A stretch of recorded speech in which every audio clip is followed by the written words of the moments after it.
Good evening. I call to order the regular meeting of the Lakewood City Council of August 22nd, 2016. Will the clerk please call the roll? Hall. Here. Whitney. Vincent. Here. Roybal. Here. Harrison. Here. Here. Shakti. Here. Abel. Here. Hoop. Here. Franks. Here. Gutwein. Here. You have a quorum. Thank you very much.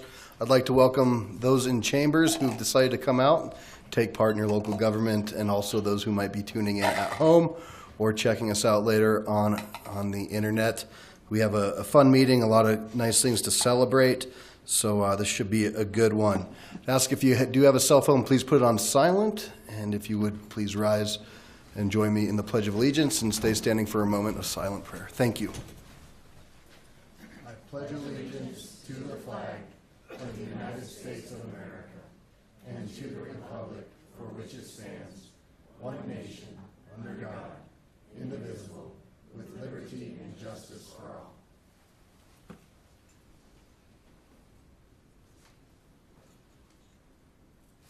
Thank you. Please be seated. All right.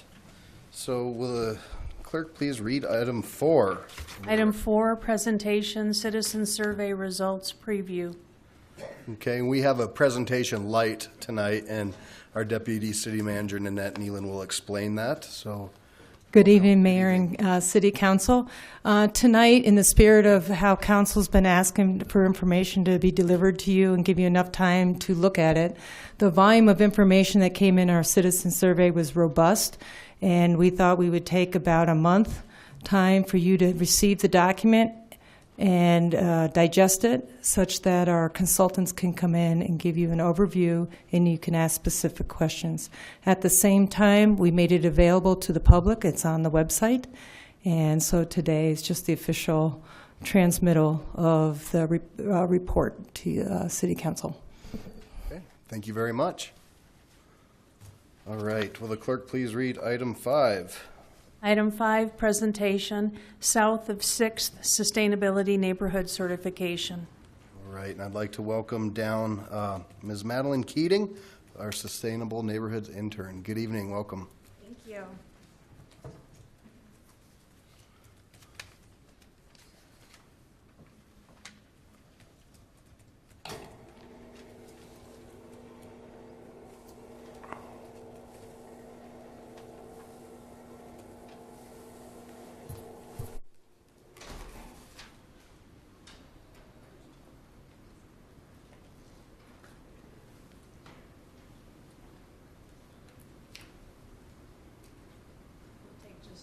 Okay, thank you.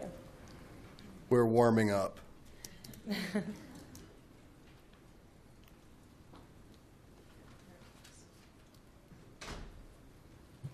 In the meantime, for those folks who weren't able to join us, we just had a nice little reception to celebrate our 5 sustainable neighborhoods outside and got to hear a little bit from each neighborhood about what they're doing, and I think we might hear a little bit more now. Yeah, absolutely. So thank you for having me today. My name is Madeline Keating. I'm the Sustainable Neighborhoods intern, and I'd like to thank you all for taking the time to recognize these great residents and neighborhoods who have put so much time and dedication into their neighborhood sustainability projects. So I'm going to talk today about the Sustainable Neighborhoods program, and I'm going to start by giving all of you a little overview about where we are with the program and the success that we've had this year. We have one new program joining our ranks as an outstanding sustainable neighborhood, and I'm going to talk a little bit about the projects they've been doing this year, followed by some of the projects, thank you, from the 4 recertified neighborhoods that will also be recertified as outstanding sustainable neighborhoods. So, the Sustainable Neighborhood Program is a resident-driven neighborhood sustainability program that encourages neighbors to do creative sustainability projects that are workshops, resources, and projects for their neighbors and residents. And it was actually created in Lakewood here in 2012, and there's a lot to be proud of as the creators of this program. We've gotten a lot of national inquiries from other cities interested in similar programming. We have received national awards for sustainability and planning. And we've also shared this program recently with the City and County of Denver, who this year has launched their 9th and 10th sustainable neighborhoods in their program, which is really exciting to see this growing around our metro area and around the country. So the way the program works is that neighborhoods identify projects that support neighborhood sustainability, and they base the projects around the program goal areas that are sustainability based. Based on these projects, incentives, resources that the neighbors provide for their neighborhoods, they earn credits based on the accomplishments of the projects. And after earning a certain number of credits, the neighborhoods become certified, or in many cases recertified, by the city. After the certification, they receive custom signage in their neighborhood that I'm sure all of you have seen around the city of Lakewood, and they receive recognition from the city like they are all getting tonight. So thank you for that. So what are the benefits of a program like this? Well, really what it's doing is helping to build resilient, sustainable, vibrant, and healthy communities through innovative leadership by residents that are creating customized solutions that they need and want to see in their neighborhoods. This builds pride not only in the neighborhoods, but for the city of Lakewood, seeing these projects being initiated. Today in Lakewood, we have 5 sustainable neighborhoods. This includes Iber, south of 6th, Belmar, Southern Gables, and Lake Lockwood Village. If any of you were in the reception before, you saw a lot of these neighbors get to speak about some of their projects. Today, south of 6th neighborhood is going to be joining the other 4 neighborhoods as an outstanding sustainable neighborhood certification. So 2015-2016 has been a really exciting year for us. Combined, all of the neighborhoods have done 83 workshops and events, and this includes 2,600 combined attendance of residents at these events. Over 250 hours of volunteer time have been committed to neighborhood resources that tend to act as ways that neighbors can learn about sustainability projects or how to do different sustainability type things. And not only are these neighborhood projects making a difference in the neighborhoods, they're also helping Lakewood to advance community-wide sustainability goals that are laid out in the Lakewood Sustainability Plan. And this year, we think that they've accomplished at least 13 of the 16 targets for the sustainability plan. So I'm going to transition now over to the South of 6th neighborhood, who is this first year as getting an outstanding sustainable neighborhood recognition, and that's our highest certification for these neighborhoods. So will representatives from South of 6th please come and join me up front?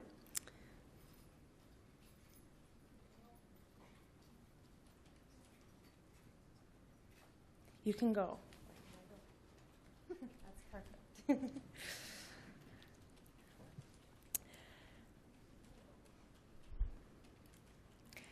So this is a map of sustainable South of 6th, and for each of these neighborhoods, I just want everyone to know that these are resident-led initiatives. So if you do see your neighborhood up here and you decide you want to become more involved, feel free to reach out. Each neighborhood has an email and a variety of different ways to get in touch or learn more and get more information. So South of 6th is getting recognized tonight for a number of their great initiatives that have led to their credits that from projects that these awesome people and residents of the community have put together. South of 6th is the first neighborhood to do a Youth Connections initiative, which really brings youth together to get to know each other and be educated and excited about sustainability issues. This includes things like park cleanups and fire station tours. They're also doing a lot around responsible recycling and disposal.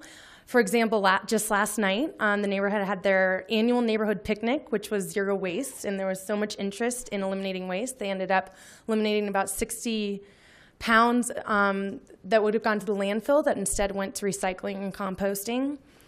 In order to have better social cohesion in the neighborhood, they've worked a lot on communications and outreach, doing partnerships and saying different things about sustainability on Facebook and welcoming new residents.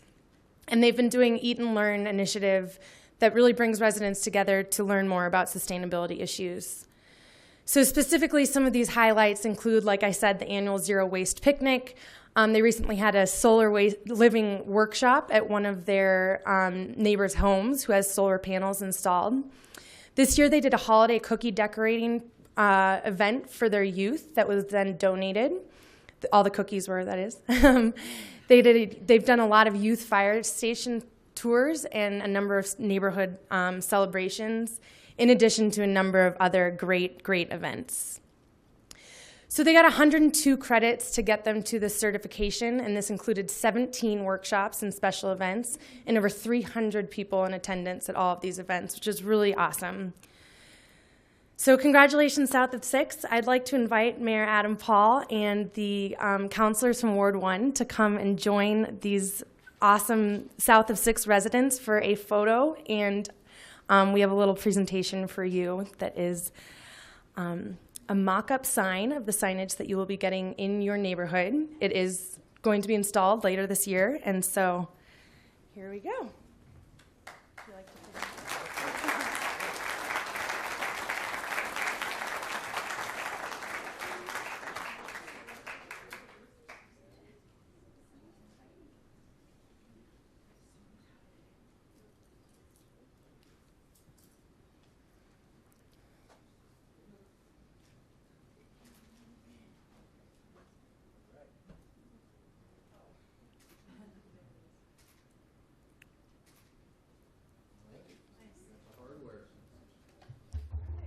And you can keep that.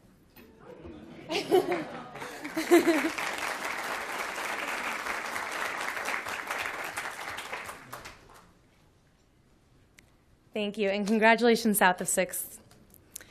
I'm going to transition now to the remaining 4 neighborhoods that are being recertified as outstanding sustainable neighborhoods. Some have ranging from 2 to 4 years being recertified. I actually would love to invite some of those neighbors up now to be, just stand while I, if there's any neighbors from any of the neighborhoods that want to come up and stand while I'm doing the recognition. Come on down. There's a lot. Go for it. Don't be shy. Come on down.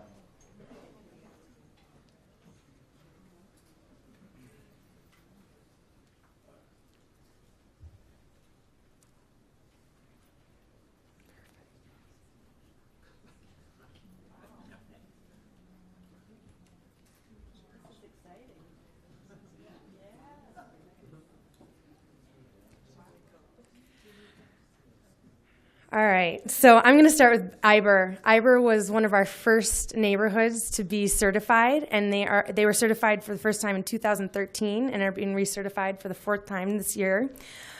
They have had continued efforts a lot this year on projects that they've been working on their entire time through this program, including the Resilience Circle, which many of you mentioned, or which all of you mentioned at the reception.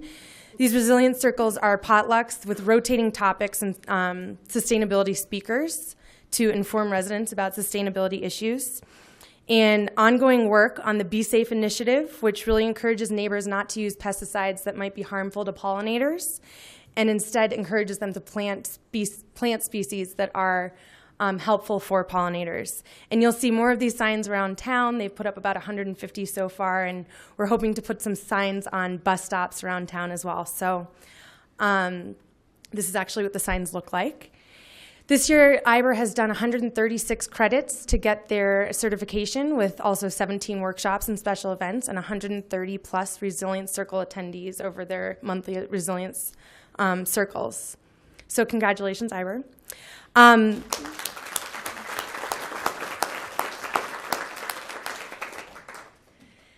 Next, Belmar is one of 2 certified neighborhoods after Iber in 2013, so they are also going on their 4th year as being a certified neighborhood. They also have been working on continued efforts through the many years that they've been in this program, especially around increased recycling, including retrofitting buildings, doing outreach with local businesses, and doing specific recycling initiatives such as electronics recycling and informing residents about where they can recycle what around their neighborhood. This year, Belmar earned 104 credits with 46 in attendance at the Alternative Transportation Workshop and over 500 people at their National Night Out. So congratulations, Belmar.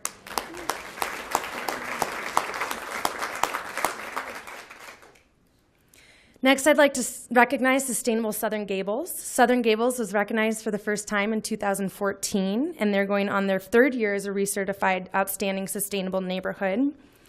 Again, their initiatives can continue to grow. While they've got some new ones, they also have many that are just getting stronger, such as their annual leaf collection, which they got a sustainability award for, and their annual seed and plant swap. They've also done things like tours at the National Renewable Energy Lab and energy workshops. This year, Sustainable Southern Gables earned 171 credits to get their certification. This included 14 workshops and special events and over 400 attendees at their workshops and events. So congratulations, Southern Gables.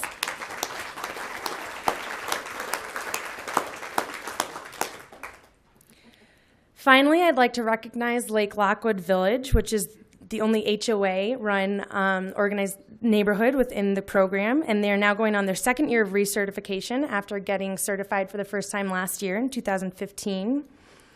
They've had a number of workshops and projects, including work towards active living and promoting local artists, as Susie mentioned at the reception.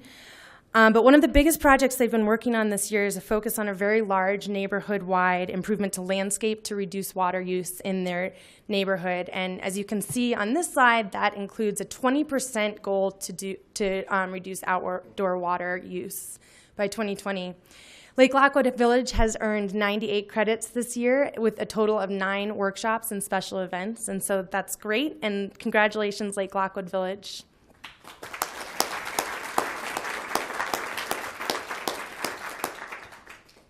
And at this time, I'd actually like to invite South of 6 back up so that we can get a picture of all of the outstanding neighborhoods with the mayor. I have another little sign for whoever wants, so yeah. I was wondering what we were going to do. Yeah. Yeah, let's get cozy.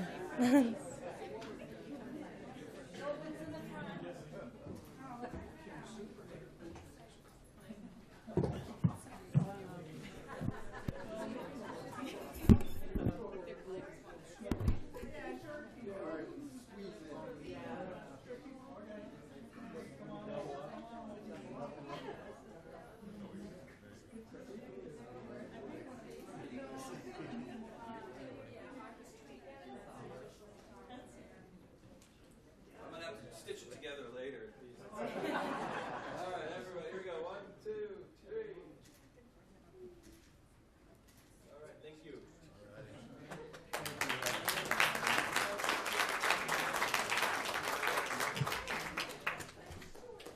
Thank you.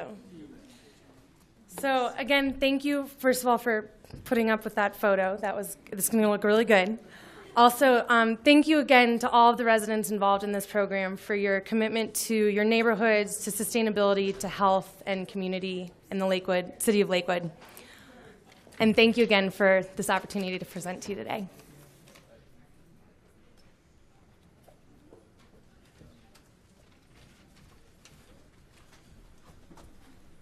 Well, Ms. Keating, thank you for that presentation. And before everybody leaves, I think you probably have some comments from this group up here. So let me get to that. And Council President Shakti. I just want to say that we, up here, we don't always do a good job of making service look fun. And you've all done a great job of that. Thank you for all you do. Councilor Gutwein. Thank you. First of all, I just wanted to congratulate South of 6. I don't know where Jen, great job. I know you all worked so hard to get here, so congratulations. And then I just also wanted to congratulate all of the neighborhoods. This program has such a special place in my heart. This is how I got involved in all of this stuff. I'd never done anything with any level of government before this, so it was just a really empowering experience to get to feel like I got to make a difference with my neighbors. And the relationships and the connections that we made were just really, really special memories to me. So thank you very much. And I really appreciate all the work you do. It really matters. Thank you. Councilor Abel.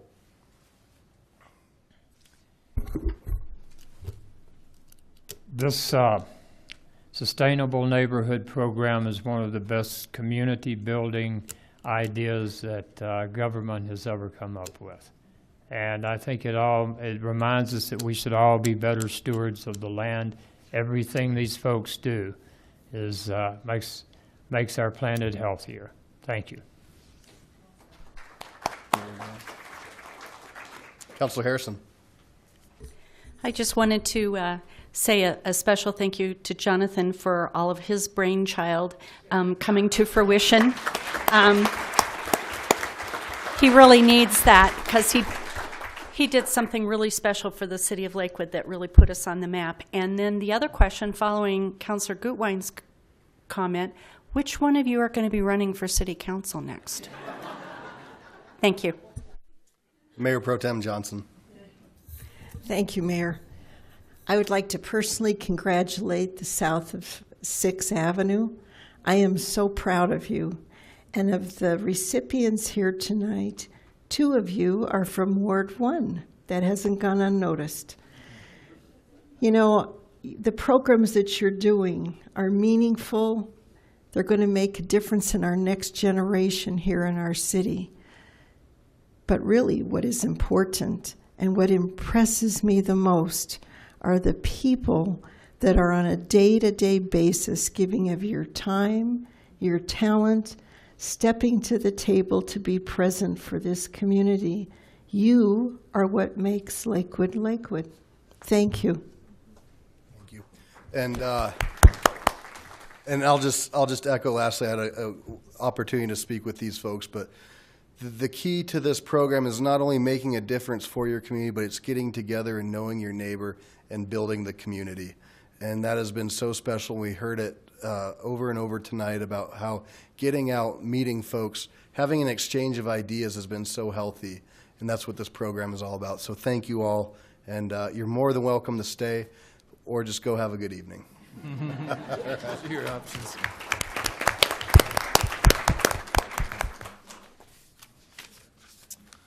All right, so next up we have public comment. And this is the point in the meeting where the public is invited to address the city council on items that did not appear on the agenda. All comments should be directed to the city council. I'll ask that all in attendance observe the decorum of the city council chambers and refrain from applause or audible support or discord with the speaker. There's a 3-minute time limit. Your little light up here will glow green. When you have 30 seconds left, it'll go yellow, and when your time is up, it'll go red, and I will politely try to wrap you up from that point. We have a couple of different hearings tonight, so if you can wait for a quick second. So again, this is for non-agenda items. If you're here to speak on the ordinance later on in the evening or the consent agenda, we'll have separate public comment periods for that. First up on the roster is Mr. James Mace. Good evening, James. Come on down.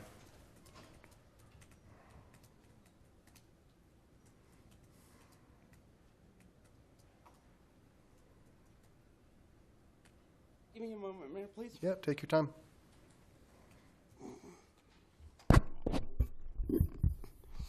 Good evening, Mayor, City Council members, James Mace, Ward 2. The reason I am here tonight is to update you guys on what I said 2 weeks ago. I have found some information on the better way to stop bullies in schools. I have also found a better way to stop them all over the community.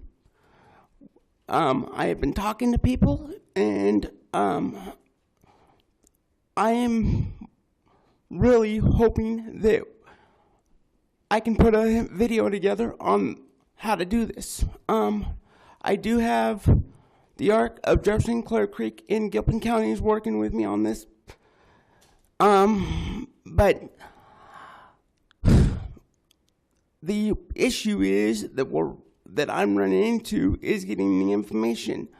I also have figured out why we've had a bunch of school shootings in the state of Colorado, and 99.9% of it is because of bullies. I am planning on putting this video together as quickly as possible. If there's any questions, comments, I do welcome those comments. Mayor, if I may, I have a quick 30-second list of all the school shootings that we have had in the state of Colorado right here in my hand. May I read those real quick?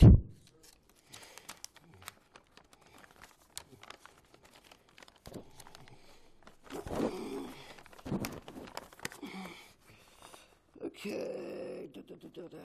Okay. I'm only going to read one off. Take your time, you're fine. Yeah.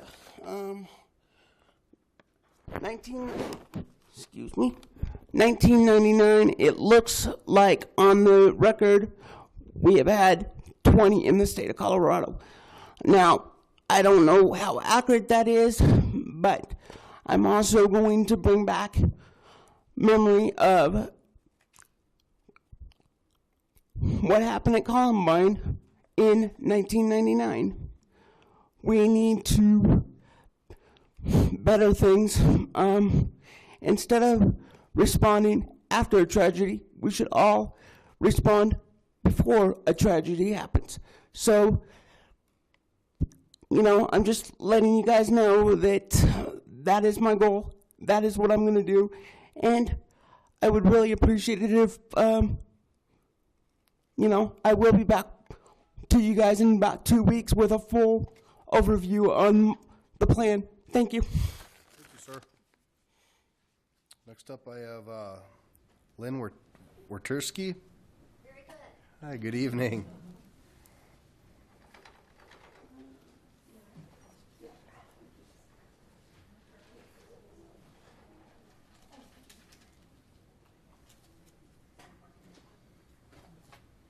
Welcome. Nice meeting you, Mayor. I've never seen you before. All right. I chose the wrong night to be here, apparently, because the Sustainable Neighborhood Program obviously is a major success. I'm here to speak about something pretty much the opposite. I've lived on and very near Belmar Park for 15 years. I have yet to see so many, excuse me, I don't have a better term, maybe homeless / bum / beggars in Belmar Park that you don't even want to walk anymore.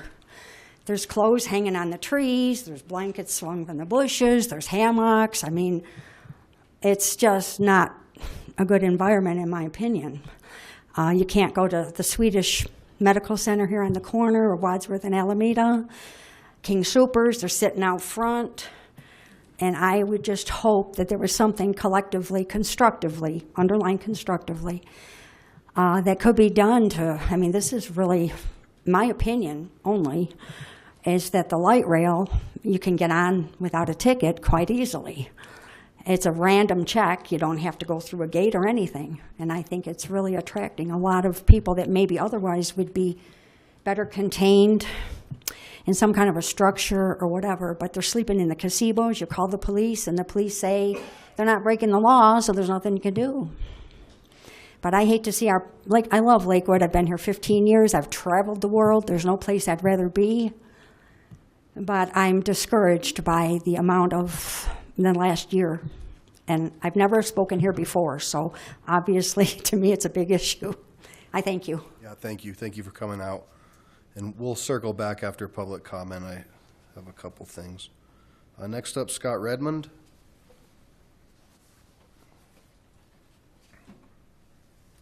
Good evening. Welcome.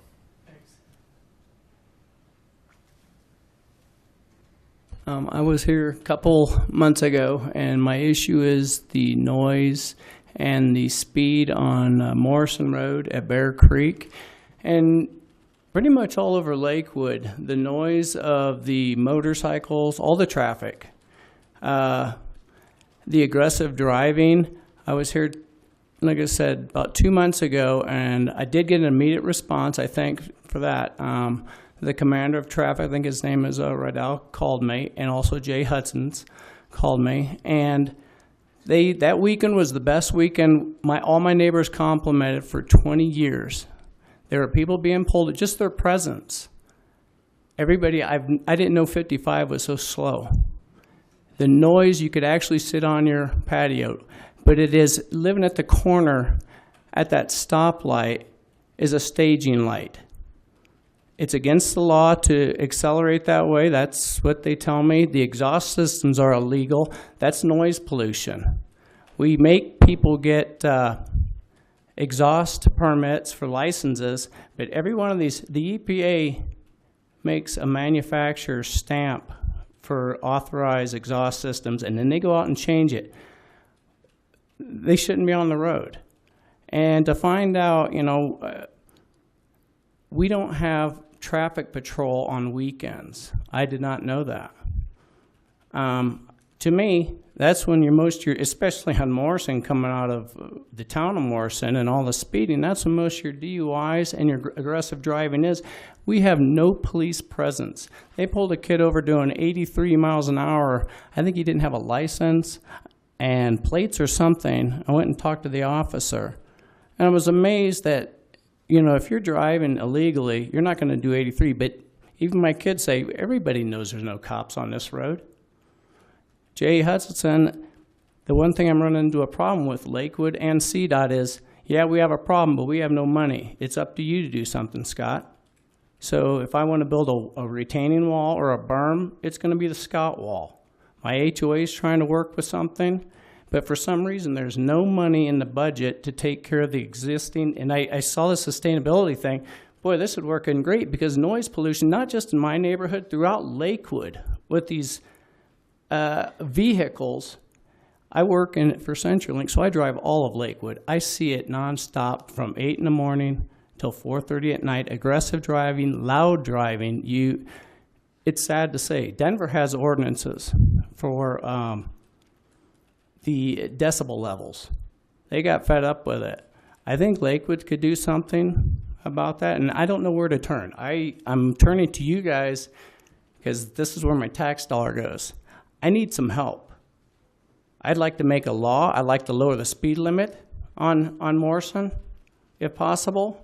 But to outlaw some of these exhaust systems and put decibel levels at least after 9 o'clock, it would be appreciated. Thanks. Thank you. So that exhausts the public comment roster. Anybody else wish to speak? All right. With that, I will close public comment. Mr. Mace, you're still here. I appreciate you continuing to work on this. I know we reached out to the school district, and they also have some bullying programs, and maybe they could be an asset for you as well to get some of their information. Anti-bullying, sorry. Thank you, Ms. Hodson. The homeless situation, I would say probably to a person up here, is something that we've seen much higher levels of this summer than we have in the past.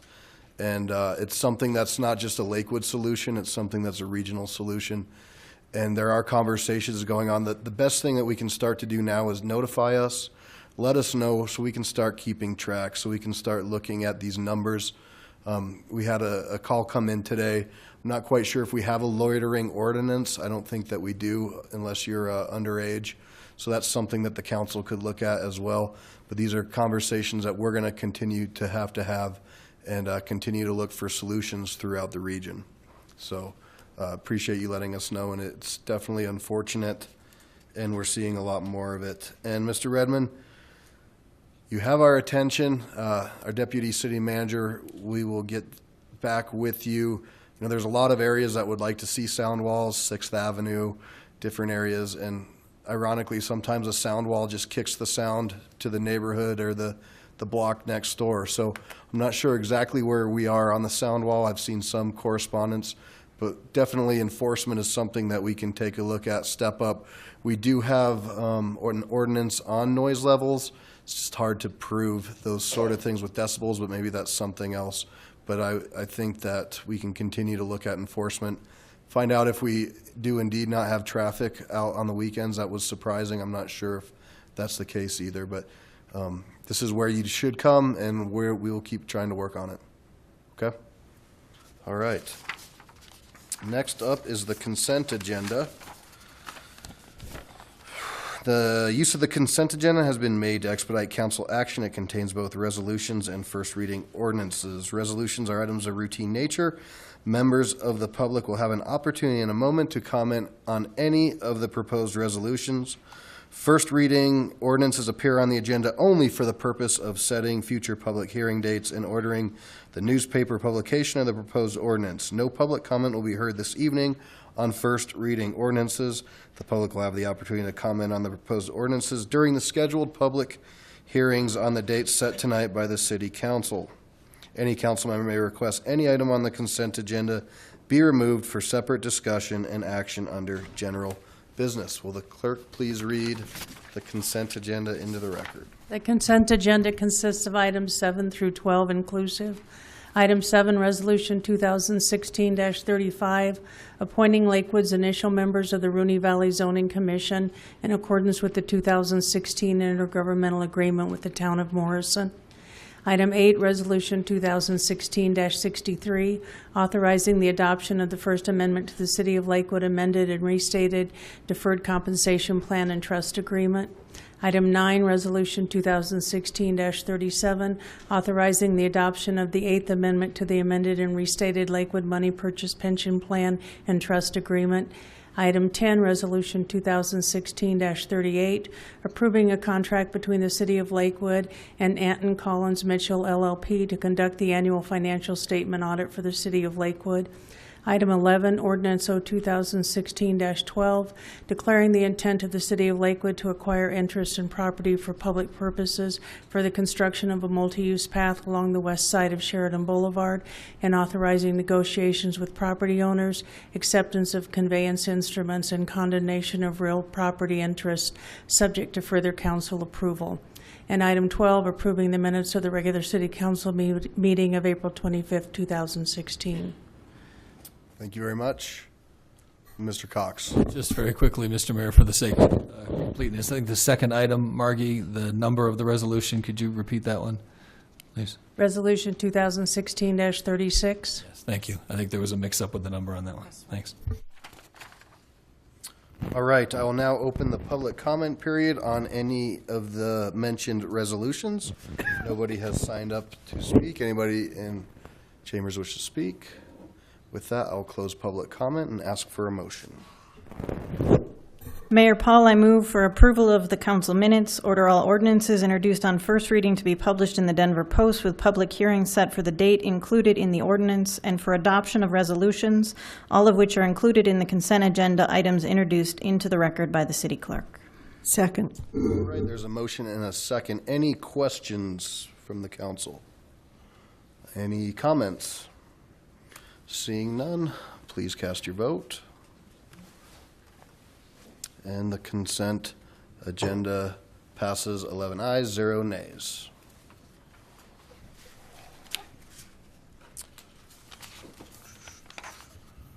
Will the clerk please read item 13 into the record? Item 13, Resolution 2016-34, approving the service plan for Sheridan Station West Metropolitan District. All right, we do have a presentation on this, and first up we'll bring the applicant Doug Alenowitz.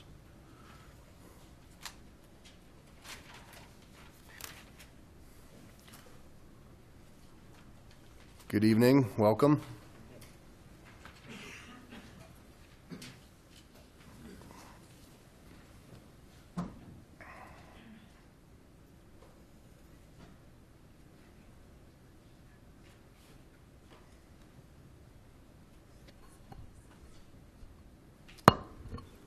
Okay.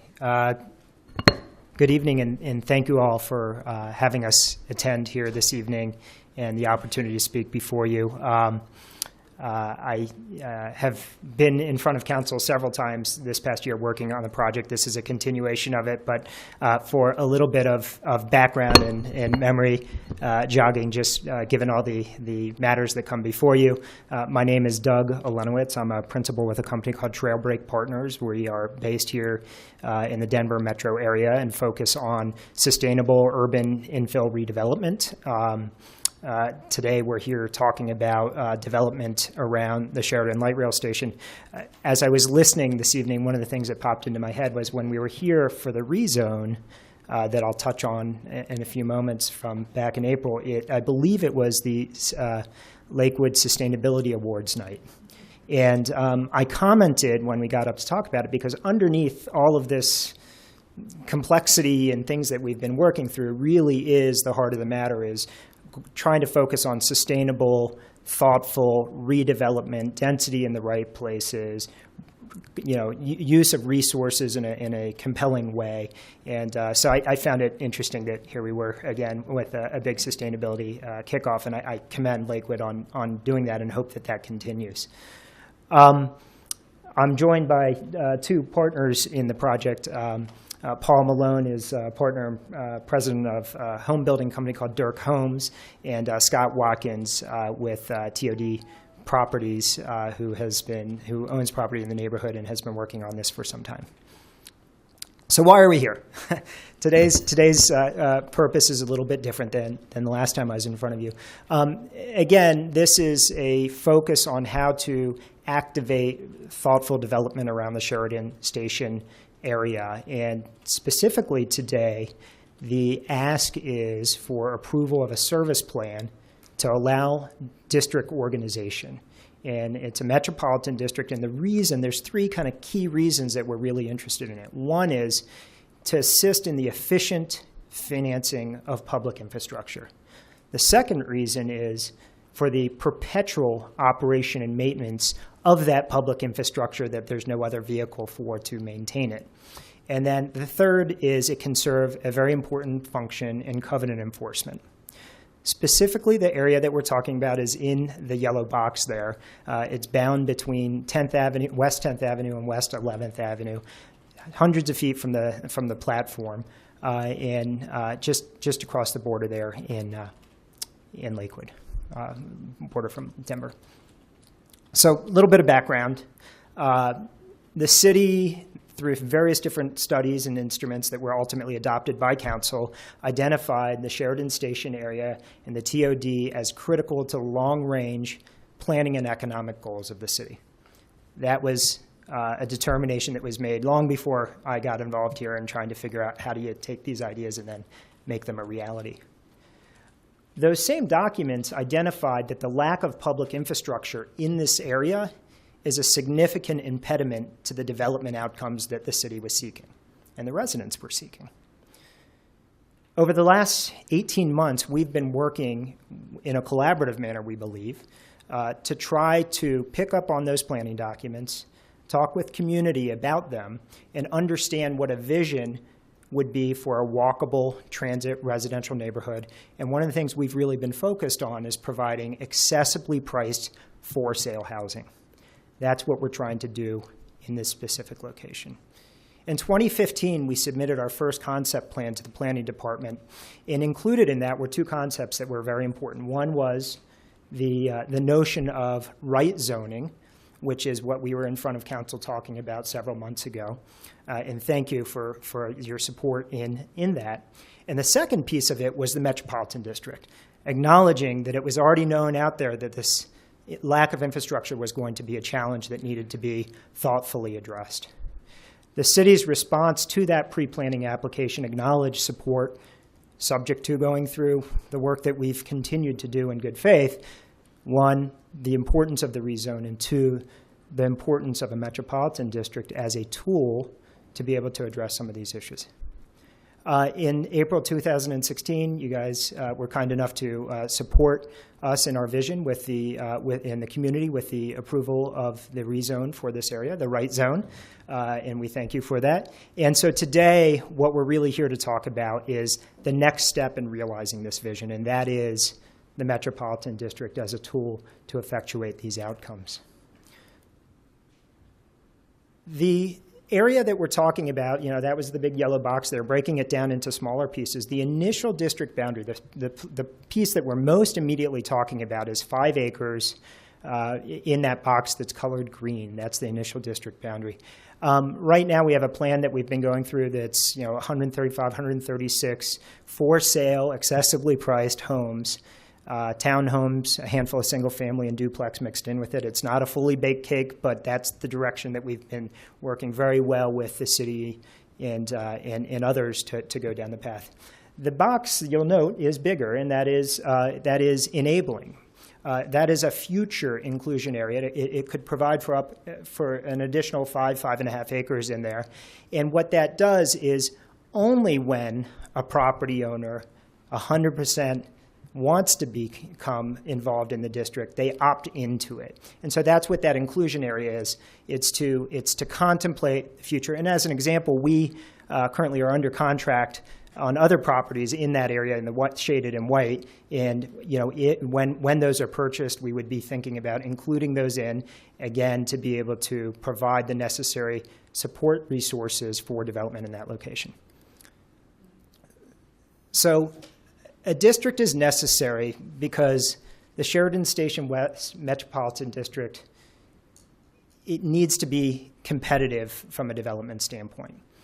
There's no jurisdiction or entity currently willing to undertake the financing, construction, or the ongoing perpetual maintenance of the public improvements that are required to be able to develop in this area. The Metro District as a tool is highly regulated, one, and it is the most cost-effective method to finance public infrastructure. It is development paying its own way.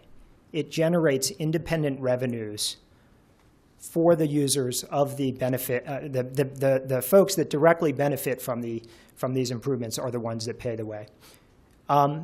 It's efficient because, unlike writing a check on the front end, which would, to pay for all of this, it would increase the purchase price to be able to get into these types of projects. It allows the amortization of those costs over an extended period of time, and that makes it financially efficient and is one of the key pieces that's going to allow us to be able to deliver accessibly priced housing. And then, very, very important to this, because people tend to get focused on just the dollars that are surrounding it, is it's a terrific tool for that perpetual operations and maintenance. When you're developing around transit stop, the intensity of the infrastructure to allow those outcomes needs to be maintained. And very often this is privately owned public infrastructure, and this is the tool to be able to do that. So with that having been said, I'm going to hand it over to Megan Becker. She is with McGeady Becker, is the counsel that has been assisting us with this process, because she can answer a lot more technical questions than I can. So thank you. Sir. Welcome. Thank you. Good evening, everyone. My name's Megan Becker. As Doug said, I'm with McGeady Becker, and our firm represents the applicant in this matter. Our firm represents and organizes special districts, so this is my specialty. It's what I do. And I'm just going to go over tonight some of the technicalities, and obviously I'm available to answer any questions you might have. But what is a metropolitan district? I know you've been working with your staff on those issues. It's a quasi-municipal corporation and political subdivision. It's a form of local government. It's organized and governed pursuant to Colorado statute. Hold on, Mike. Am I not close enough? Better? Better? Back there? Yeah, better. Better? Okay, great. It is a form of local government. It's governed by a board of directors, in this case a 5-member board of directors. They're all elected by majority vote of registered electors. They're elected to 4-year staggered terms, and that continues for the life of the district. Every 4 years, May of even-numbered years, there'll be an election and the ability to turn over the board of directors at that time. There's also the ability, when there is a vacancy, that vacancy can be appointed until the next regular election, when someone new can come in as well. It's governed by a service plan. So the document in front of you that we're asking for you to consider approval of tonight is that service plan document. It's kind of like an Articles of Incorporation, bylaws. This says what the district can do, in addition to having to follow all state statute. This is the document we pull up and we say, okay, what is a district authorized to do? It authorizes the district to install, construct, finance public infrastructure, and operate and maintain that infrastructure as stated in that document. So that's the document everyone's going to come back to say, okay, what are our obligations? What are our liabilities? What is our ability to perform? Specifically, The service plan acknowledges, because the district is a entity of statute, needs to follow what the statute authorizes it to do. In this case, the public improvements, sanitation improvements, water improvements, street and safety protection, park and recreation, transportation, and I know, mosquito control. You don't usually think of that as a separate power, but it is separately stated, and it is important when you have detention, retention facilities and parks that have mosquitoes. So those are the basic powers that the district would be authorized to implement. What are its sources of revenues to allow it to implement those things? District bonds, much like cities, counties, the district would be authorized to go to the market and issue bonds with often tax-exempt benefits to finance those improvements long-term. And that's something the district here would be authorized to do. So bonds would be issued, proceeds come in, those proceeds can be spent on improvements. Bonds typically supported by property taxes. So here we're proposing that the district would be authorized to impose both a debt service and an operations mill levy. The debt service component is what would help pay those bonds, again, over a long term, typically a 30-year amortization for those bonds.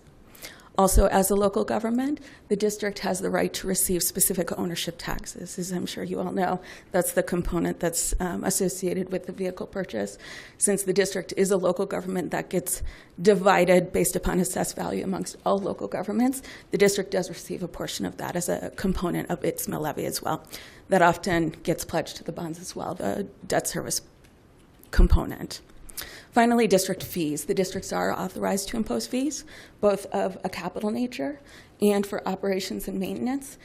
What we've got in the service plan is actually a limitation on the district's ability to impose fees for capital purposes, to say that once there is an end user, the district can't impose another fee for capital purposes. The goal of that capital fee is to get money up front to assist in financing the infrastructure.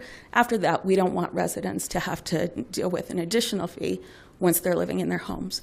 But the district would be authorized, if necessary, to impose a fee that would recur on a regular basis for operations purposes to assist in the operations and maintenance component. If they need to supplement that operations and maintenance mill levy, that would be authorized. So that's kind of the bundle. The district would not be authorized to impose sales taxes. So that you don't see it listed because that's not something the district will do.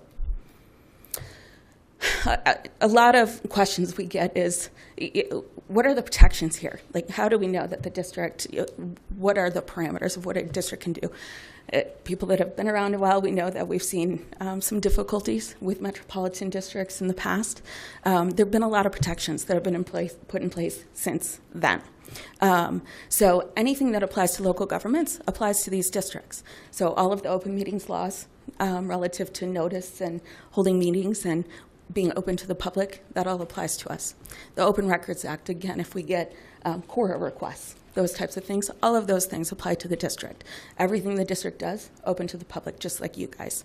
The election code, when we run elections, everything will be done under the election code of 1992. There's some supplemental provisions in Title 32, but again, same things apply. Local government audit and budget laws, we have to comply with those. So annually, we do budgets, we certify mill levies, and annually, to the extent we meet those thresholds, the district will be required to perform an audit while it is required. When an audit isn't required because they haven't quite met the threshold, we at least need to do an exemption and file that. So all of that must be complied with. Disclosure and notification. This is actually a little bit new.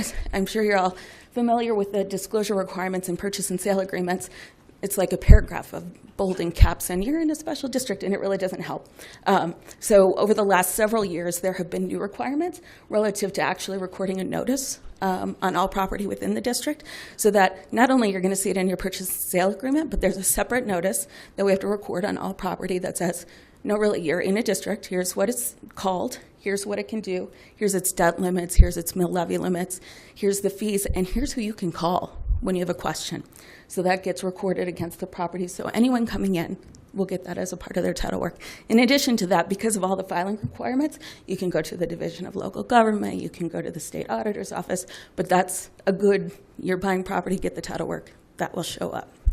And anything that would be a major modification to the service plan, we'd have to come back to you. So if we're seeking a change in the debt limit, a change in our ability to impose fees, a change in anything major, we have to come back to you. And that's a statutory requirement, and it says it in your service plan. So let's see. So in addition to those are all statutory things. In addition to that, in your service plan document, we've included an annual requirement to file a report with you. So that will contain additional information on the activities of the district. It will talk about agreements that they've entered into, construction activities, budget information, election information. All of that will be provided directly to the city on an annual basis. We talked about the notice to buyers. We'll have one recorded against the property. We also commit in the service plan that the district will work with the developers in the community to hand out that disclosure and make sure that that communication is there. So we've got multiple levels of providing that. And we talked about the recordation of that notice as well. So that will all be there. So into the nitty-gritty of what's in a service plan. We've included a maximum debt issuance limit. That is based upon, with the help of another consultant who I'll introduce you to, Zach Bishop with D.A. Davidson, someone who works directly in financing all day, based upon mill levy limits and the anticipated use of the property with the residences. We've anticipated that that is a reasonable limit of debt with a cushion to anticipate inflation and interest rate increases and all of that over time, that the district would be able to support through its issuance of bonds. To the extent the district wants to issue more than that, we'd have to come back to you. We've included a debt service mill levy limit of 50 mills. It is subject to statutory adjustment. As you know, we've got assessment ratios that can be adjusted by the legislature. So the only allowance for adjustment relative to that mill levy limit is if the legislature makes a change, we're allowed to adjust the district's mill levy so that we remain revenue neutral. So it's not an increase necessarily or a decrease. It's so that we get, depending on what the legislature does, the same amount of revenue that we otherwise would have, but not in excess of 50 mills. It's important to know the city will never be responsible for district debt. It's a district obligation. Those kinds of statements are made in any issuance document. It's abundantly clear and released to investors that this is a district debt. The district is the government responsible for it, and so the city will never be responsible for anything the district does relative to that debt issuance. All debt needs to be issued in compliance with TABOR, just like any other local government entity. The district will hold elections to authorize imposition of taxes and increasing of mill levies for debt. So everything needs to be done in accordance with TABOR. And as an additional requirement and safeguard, we also have a requirement with certain issuances of debt that the district needs to receive a certification from an external financial advisor to say market rates are these are reasonable rates, that the terms of the deal are reasonable, and so the district can move forward with that. Operations and maintenance, as Doug mentioned, an important component of this is the district builds the public infrastructure. Who takes care of it? To the extent the infrastructure is not transferred to another entity, meaning in the area, for instance, we've got East Lakewood Sanitation District that we've been working closely with, is a sanitation provider in the area. But it's anticipated the district will actually construct the improvements and convey it to East Lakewood Sanitation. For improvements where that won't happen, which would be the more internal streets and trails and, you know, the more internal improvements, we need someone that can take care of those things long term. It's proposed the district will do that through its operations and maintenance mill levy. So to that end, the district does anticipate imposing that mill levy to offset those costs. Additionally, Doug mentioned covenant control. We also need assistance in covenant control within the community to maintain those policies and guidelines relative to use of the property. The district statutorily and through its service plan will be authorized to do that as well. So there's a mechanism perpetually for the owners within the district who get to participate in that process as they move in to have some say in what happens in their community. And again, as we mentioned, the district does have the authority to impose fees for that purpose as well. So how to make the decision. The statute actually sets forth criteria relative to organization of the district, and we've put up here the criteria that's stated in the statute relative to that. There needs to be sufficient existing and projected need for the services. as Doug mentioned, and I think you've all been through in the planning process, this has been identified as critical to the city's long-range strategic planning, and this will help implement it. So the need has been found over the last several years. Existing service is inadequate. Again, without necessary public infrastructure, the project can't move forward. So, and the services that the district will install obviously aren't available today. District is necessary to get that infrastructure in. The district is capable of providing economical and sufficient service. The capital plan, the financial plan, both included as exhibits to the service plan, set forth the costs associated with both operation and maintenance and of the improvements. The finance plan reviews the level of the mill levies that's needed to support that debt, and we can see that they support each other. And so we feel that that criteria has been met. Finally, and related to that the district has the financial ability to discharge the proposed indebtedness on a reasonable basis. For the same reasoning above, without the contribution of district revenues, total costs would make the development not economically viable. But with the level of mills, with the anticipated contribution for those public improvements, and with mill levy caps, the finance plan shows that the district will have the ability to discharge that debt. So that's why we're here today. I would say I'm happy to answer any service plan questions. We do have Zach Bishop with D.A. Davidson to the extent there's finance plan specific questions, but we're here to answer any of them. Great. Thank you very much, and I'm Thank you. sure there might be a couple. Okay. Thank you for your presentation. All right, and Mr. Wilson from the City of Lakewood, good evening. Welcome.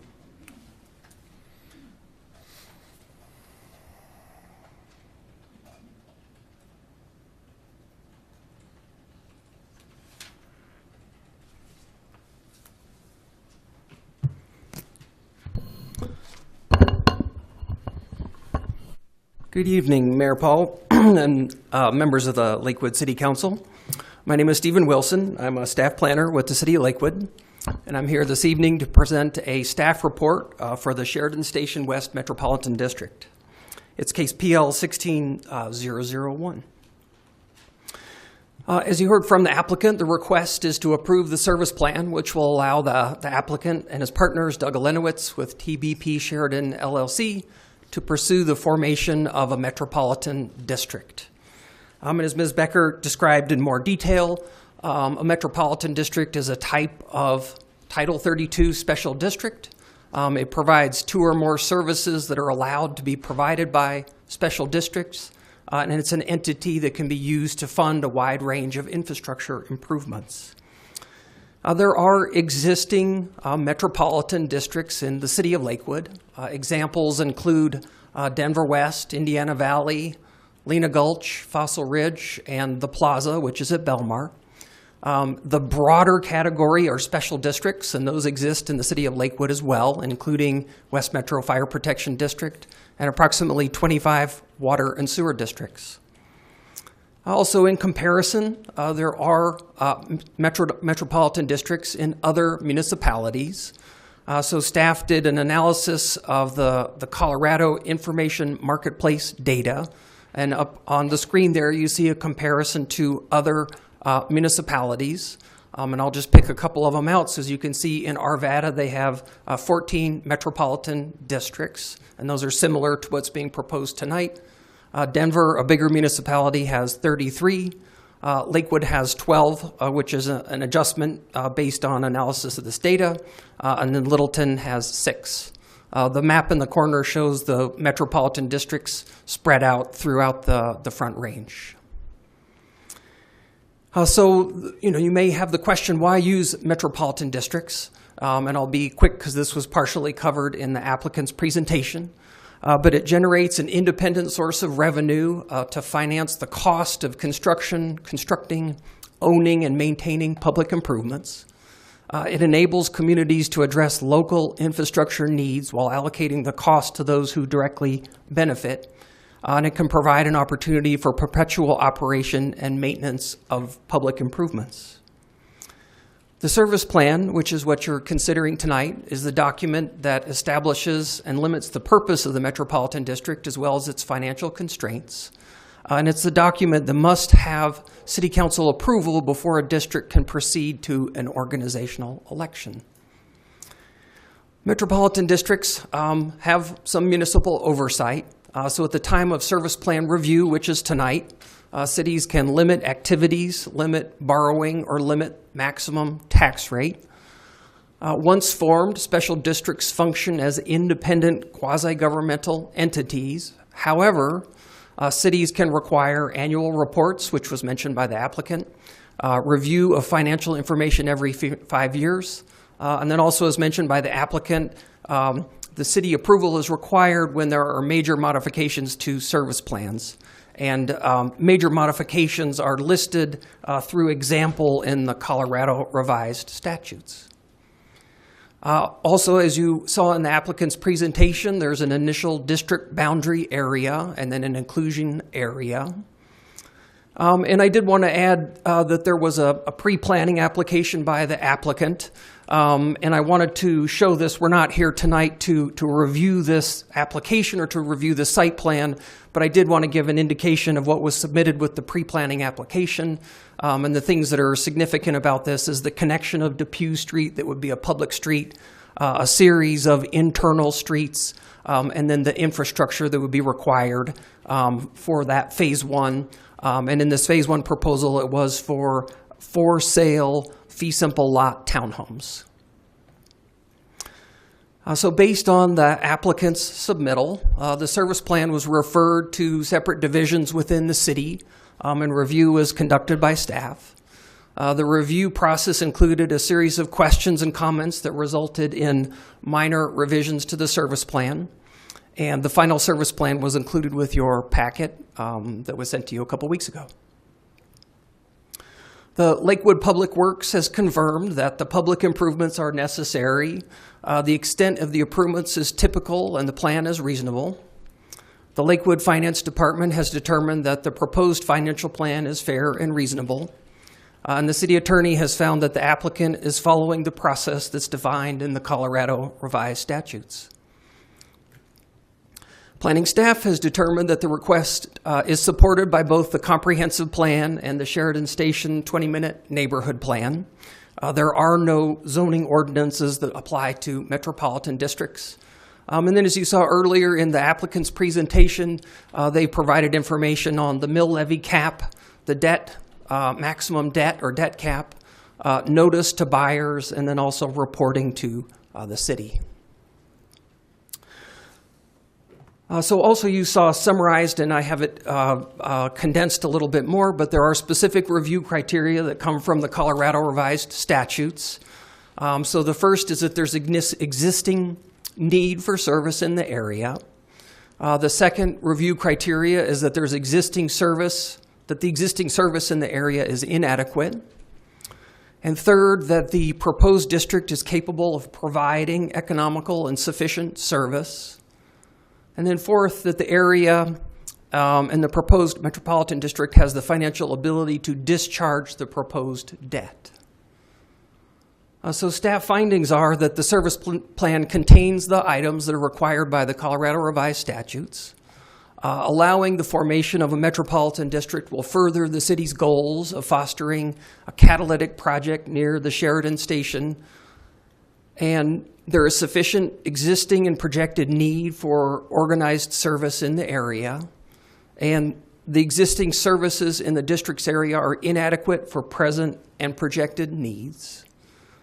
And the proposed special district is capable of providing economical and sufficient service to the area within its proposed boundaries. And then lastly, the area to be included in the metropolitan district has or will have the financial ability to discharge the debt. Therefore, it's staff's recommendation that City Council approve the service camp plan, it's the case PL 16001, to allow the applicant to pursue the formation of the Sheridan Station West Metropolitan District. Thank you. Thank you very much. Appreciate the presentation. I will now open the public comment period. And again, the same rules apply, 3 minutes. You'll glow green until 2 minutes, 30 seconds, yellow for the last 30, and when it's red, I will politely try to wrap you up. And it looks like the folks who signed up kind of know these rules. Two Creeks is here in force. Miss Kathy Hosford, you are up first. And it looks like you all would like to. Okay. Welcome. Good evening. How kind of you to do that.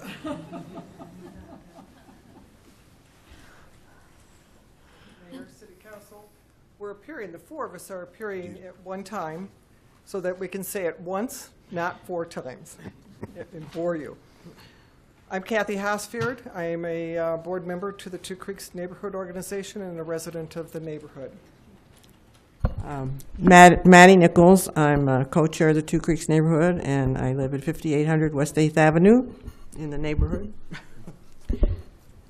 Susan McConnell at 895 Benton Street on the board of Two Creeks. And I'm Barbara Birch. I live at 6150 West 13th Avenue, right across from Lamar Station. And I'm also on the Two Creeks board. We're just here to say, well, we support this. We need this metropolitan district in order for this development to go forward. And we are really looking forward to it. The good thing is that it puts in the infrastructure that is not existent at this point. It will deal with continuing long-term care of this new neighborhood that'll be attached to ours. And that's what's the important part. Is the long-term care. One of the things I'd like to... Mic closer. One of the things I would like to say is that what is happening here shows that when a developer comes into an area and works with the neighborhood organization or the neighborhood's residents, that things can be accomplished, and it can be accomplished with a very positive outcome. So we hope for your vote to approve this district and get this show on the road. So thank you. All right. Thank you, Two Creeks. And you left time on the clock even.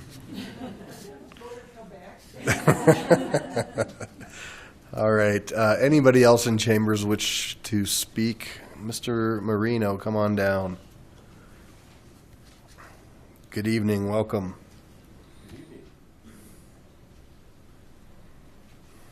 Good evening, Mr. Mayor, City Council. I'm Bill Marino. I'm here today to speak on behalf of the Lakewood West Colfax Business Improvement District, the West Colfax Community Association, and 40 West Arts District. West Colfax Community Association kind of encompasses the entire section of West Colfax in Lakewood. We even have some members that are in Denver. The Business Improvement District stretches from Depew to Welch, but our service area actually extends to Sheridan.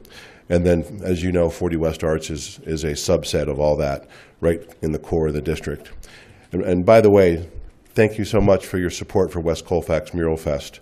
It was a great success this past weekend. All the neighborhoods were involved. Many of you were there and volunteered, so thank you. But back to the business of the day. We certainly support this applicant, and we invested in this process as well, along with the city, with the ULI TAP study several years ago, where we contributed to talking about this area, because we thought the market forces might take decades before something positive would happen there. And to see this happening with this sort of vision, I think 3 or 4 years since that TAP study, really is a dream come true for the corridor. So I echo a lot of what the Two Creeks neighborhood had to say. So we strongly support this by having invested in the ULI TAP study. In the way they went about this process, they came and talked to all of us, the neighborhood first, the business association, the business improvement district, and just wanted to collaborate and listen. So we're very, very grateful for that. And then finally, this Metro District tool it was really one of the recommendations that came out of the TAP study. The experts that were deployed by the ULI said it would take collaboration of this magnitude to allow a developer to use those tools specifically the two reasons that the applicant mentioned, with respect to infrastructure and financing, et cetera. So I applaud their vision, and I applaud their collaboration, and I hope you'll support them. Thanks so much. Thank you, sir. Anybody else in chambers? Seeing none, I will close public comment. And let's start with questions from the council. Mr. Coop. Thank you, Mayor. I'm not sure who will answer these questions. Okay. Okay. The first one is about the inclusion area.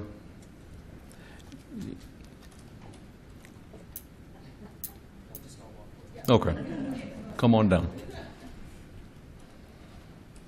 Are we, Mayor, are we doing this, we're just doing just questions in general? Okay. Okay, come on. Well, there is the initial, and then there's the inclusionary. Why is it separated? It's to anticipate the phasing, essentially. The initial boundaries are anticipated with the first phase, and so we want to make sure the financing occurs with that. It also has to do with ownership. We want to ensure that if anyone in the inclusion area wants to come in, that they're part of that process. So they cannot be included without petitioning the district board. So when the second phase is anticipated to occur, it's a statutory process, but it's not a very difficult process. And it allows them to say, with the petition, as an owner of property, we want to come in and be part of this and receive the benefit so improvements can be extended to serve us. Okay. Is it safe to assume that the applicants will be the owners of this inclusionary area when it comes time to be included? Yes. Okay. Thank you. So that's. Let's put it this way: if we don't own it, it wouldn't come in. Okay. So really, there's no chance that this area is not going to be included and not have the infrastructure put into it. That's correct. Okay. Thank you. One more. Okay. In our documents up here, I'm not sure how it's numbered somewhere else. It's page 4 of 6 under staff analysis. Right.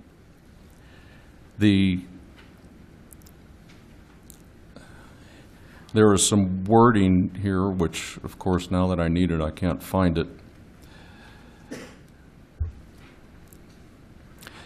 So the district would finance and construct and in some instances maintain and operate certain water, sewer, street, drainage, and open space infrastructure.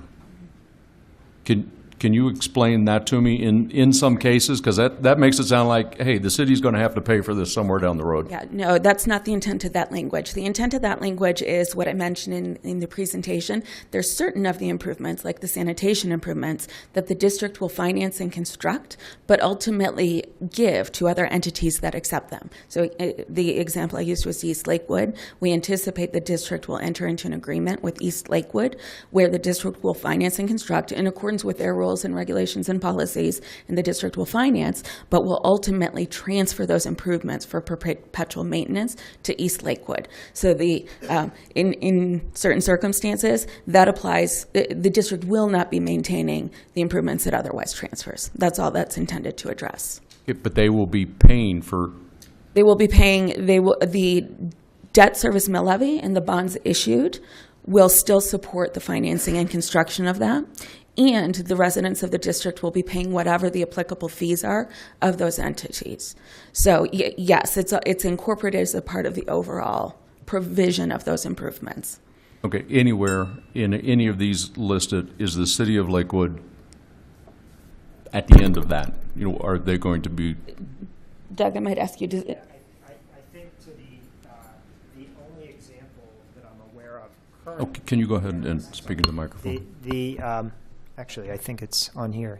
The Depew Street is a city standard, anticipated city-owned right-of-way. The streets, the private streets and the balance of that project are not. Those are privately owned or those are public privately owned streets owned and maintained by the district. That Depew Street is probably the sole example that I can think of. But again, in this case, the district would pay for the construction of that through its financing powers, and ultimately, at the right time, it would be conveyed into municipal ownership. Great. Thank you very much. That's all I have at this time. Thank you. Thank you. Councilor Abel. I have a laundry list of questions. Perhaps if other council people go ahead, it will whittle them down. Councilman Coop just asked a couple of questions that were on my list, so. Thank you, sir. We'll keep going. Come back. Councilor Harrison. Thank you. A great project, and I'm very excited to see things go. I have a couple of questions about the cost per unit, the taxation. Could you kind of go through how that's going to work? How's it going to appear on their tax statements? Could someone? The numbers guy. Yeah, Councilor Harrison. My name is Zach Bishop. I'm with a firm called D.A. Davidson, and so I'm part of a group that specializes in financing for metropolitan districts. So the taxes appear on the tax bill as a taxing entity, just like the school district, the city, the county, any other of those overlapping taxing entities. The way that the property taxes are calculated is also the same way that other taxes are calculated for residential property. So just to take an example, if you had 40 mills on a residential property, and that property were let's say $200,000 unit, you would take the $200,000 and multiply that times the residential assessment ratio, which is 7.96% currently, and then times 40 mills, which is 4%, 0.04. Okay, I'm really bad at math, so Yeah. can we get to the number? Do the number? Yeah. Do the number. We can do the math, yep. Sure.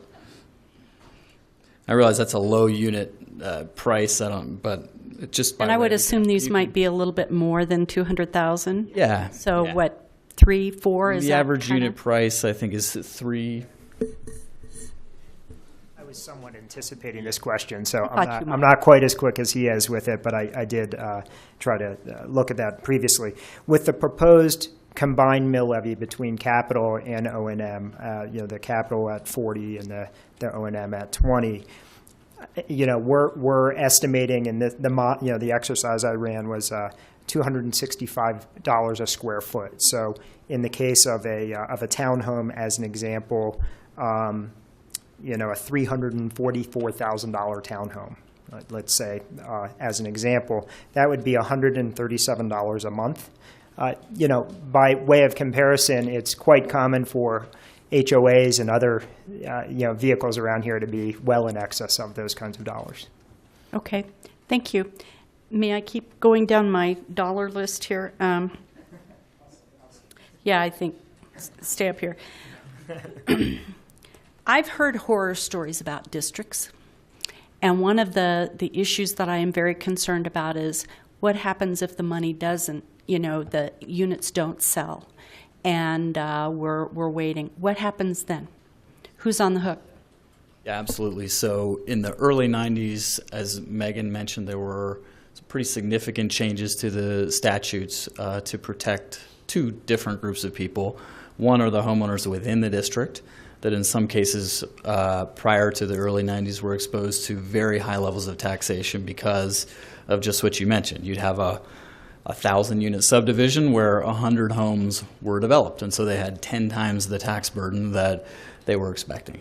So to solve that problem, we have a mill levy cap requirement in the statute, but also in the service plan here. You've got a 50 mil cap on debt. So if the entire project, the project begins, but only 10, 20% of it builds out, residents are only exposed to the 50 mils for debt maximum. It's anticipated to be 40 mils, plus the operations and maintenance levy, which is a relatively small portion of the total. So there are protections in place to protect the residents. There are also some protections in the statute to protect the investors of the bonds who, prior to the early 90s, were folks that were not necessarily understanding the credits that they were buying and some of the risks they were taking. But that's, I think, a separate matter from what you're questioning. And due to bankruptcy, would there ever be any financial responsibility fall back on the city?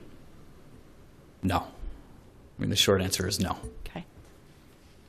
Okay, that's all I can think. I've got more, but we'll keep going. Thank you. Councilor Roybal?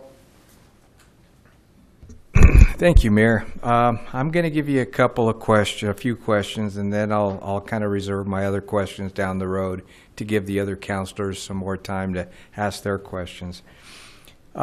Just a quick clarification. If you can give me an update, said one of your plans said safety, public safety.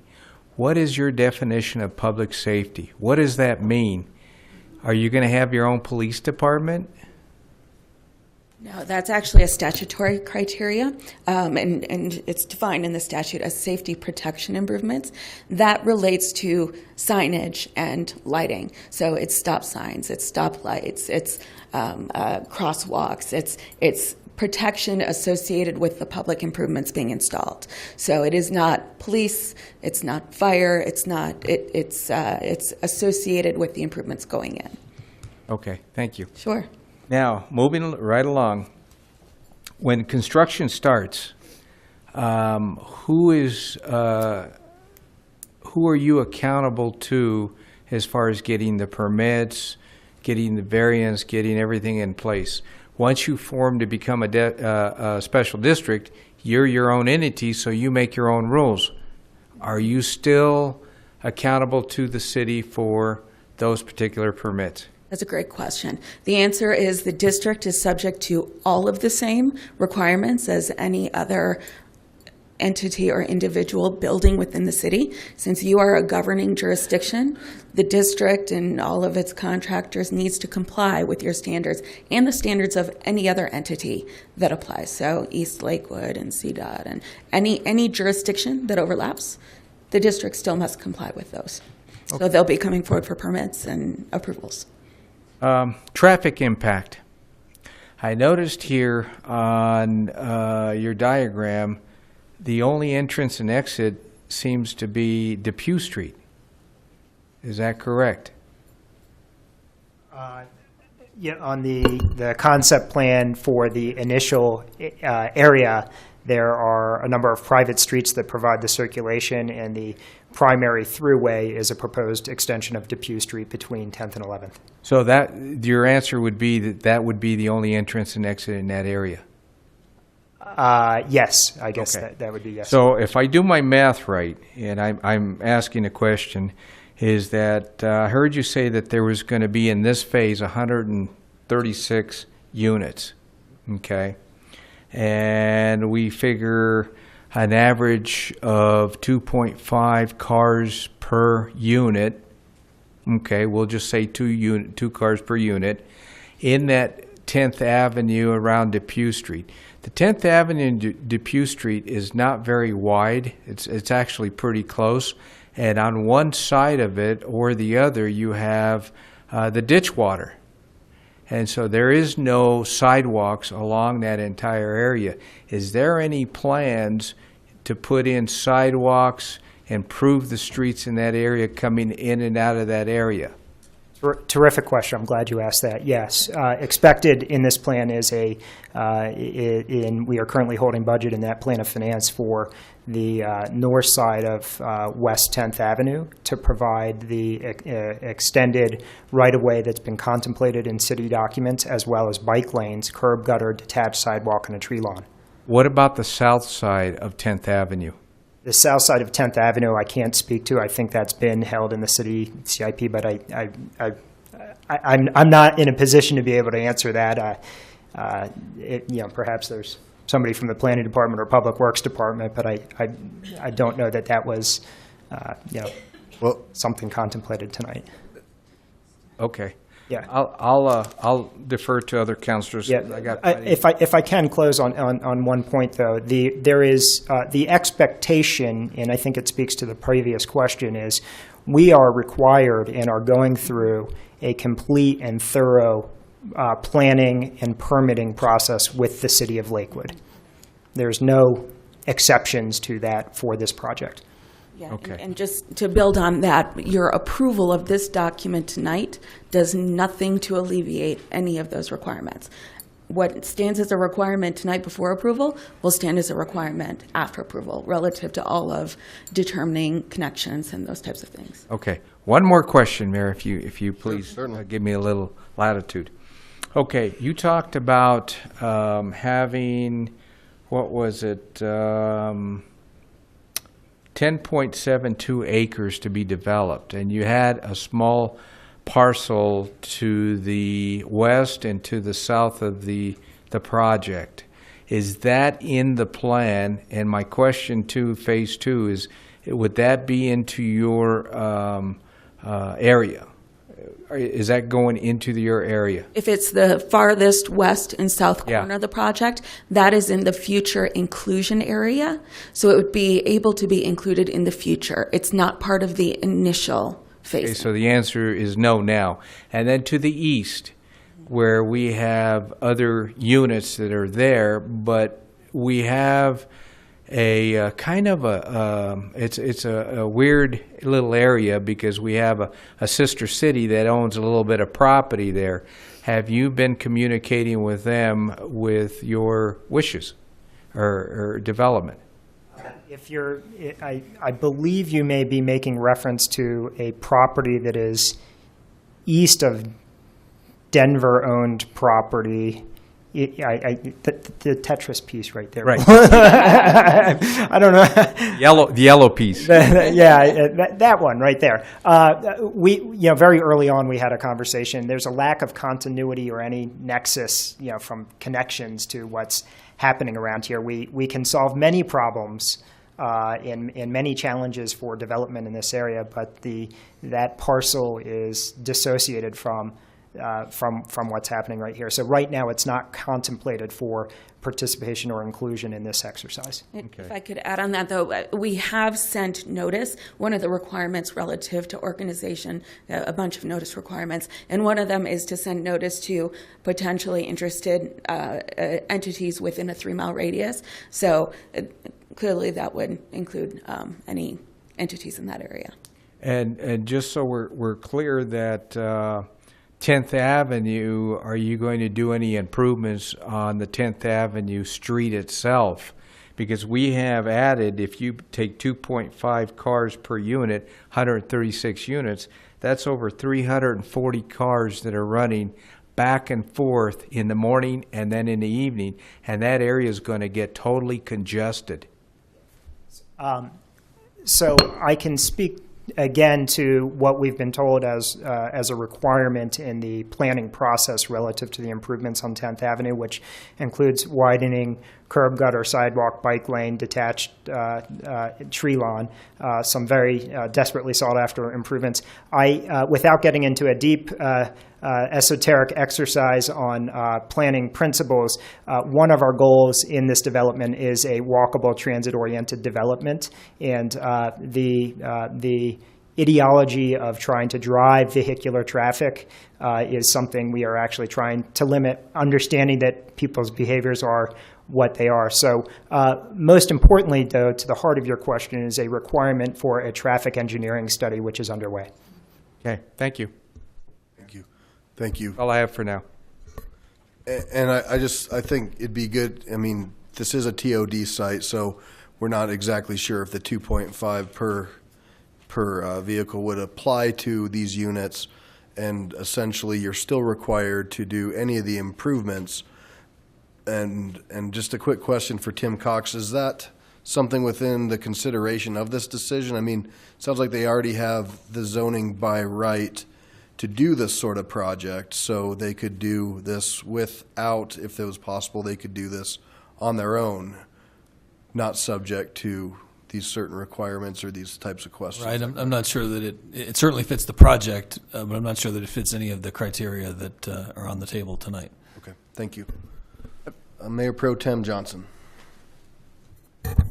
Thank you. So the bottom line is that Lakewood would provide the policing in this area, okay?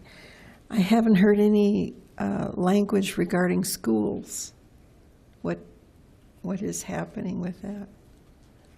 The organization of the district changes nothing relative to school overlay. So whichever boundary, and do you remember which school district? Nothing changes that. Jeffco, Mohom. Yeah. So this does nothing to change the boundaries of any school district. It just remains part of. If I could add a couple of clarifications for this question and the previous. So as part of, independently from the Metro District, when they come in for a plat, then the school and parkland fees will be collected at the time of that subdivision plat.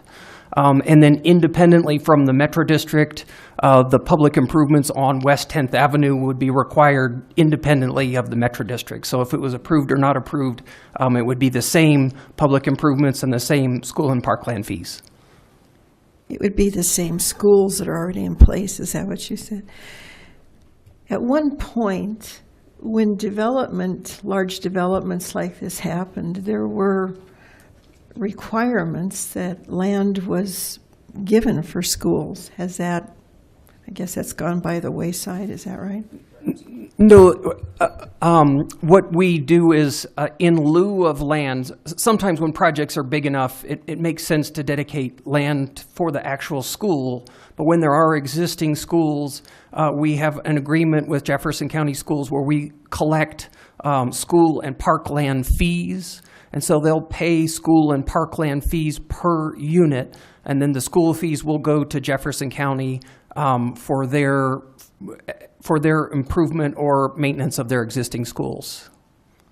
Okay, so then Mohom would need to perhaps expand, and that's where the money would come from. Okay. Getting back to that southwest corner, and perhaps you've already answered this, part of this document gives eminent domain authority. Has there been any conversation regarding that piece of land and use of eminent domain?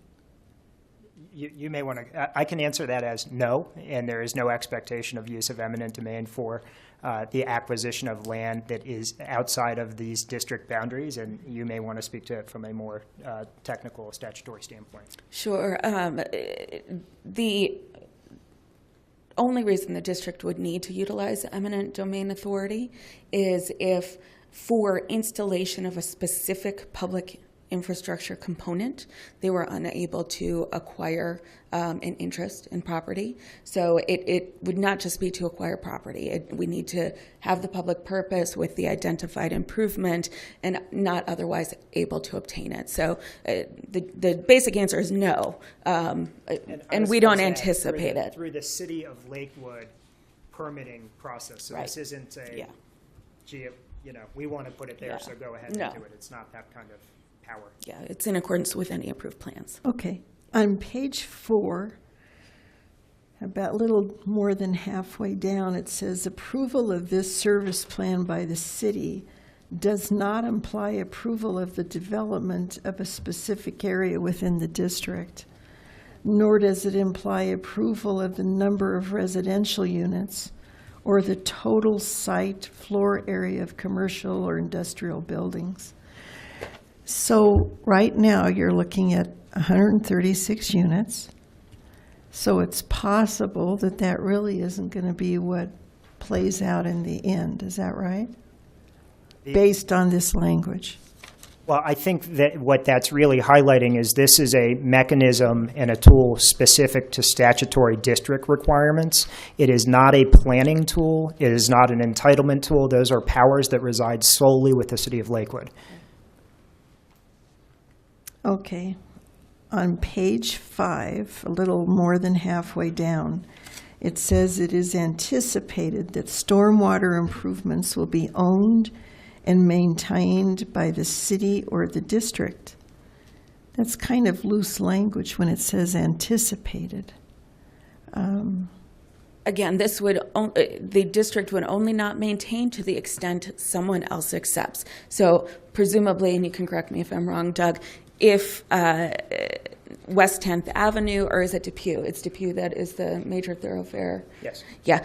If there were underlying improvements along with the Depew connection that ultimately the city took, then the district would not maintain those because we wouldn't need the overlap of service.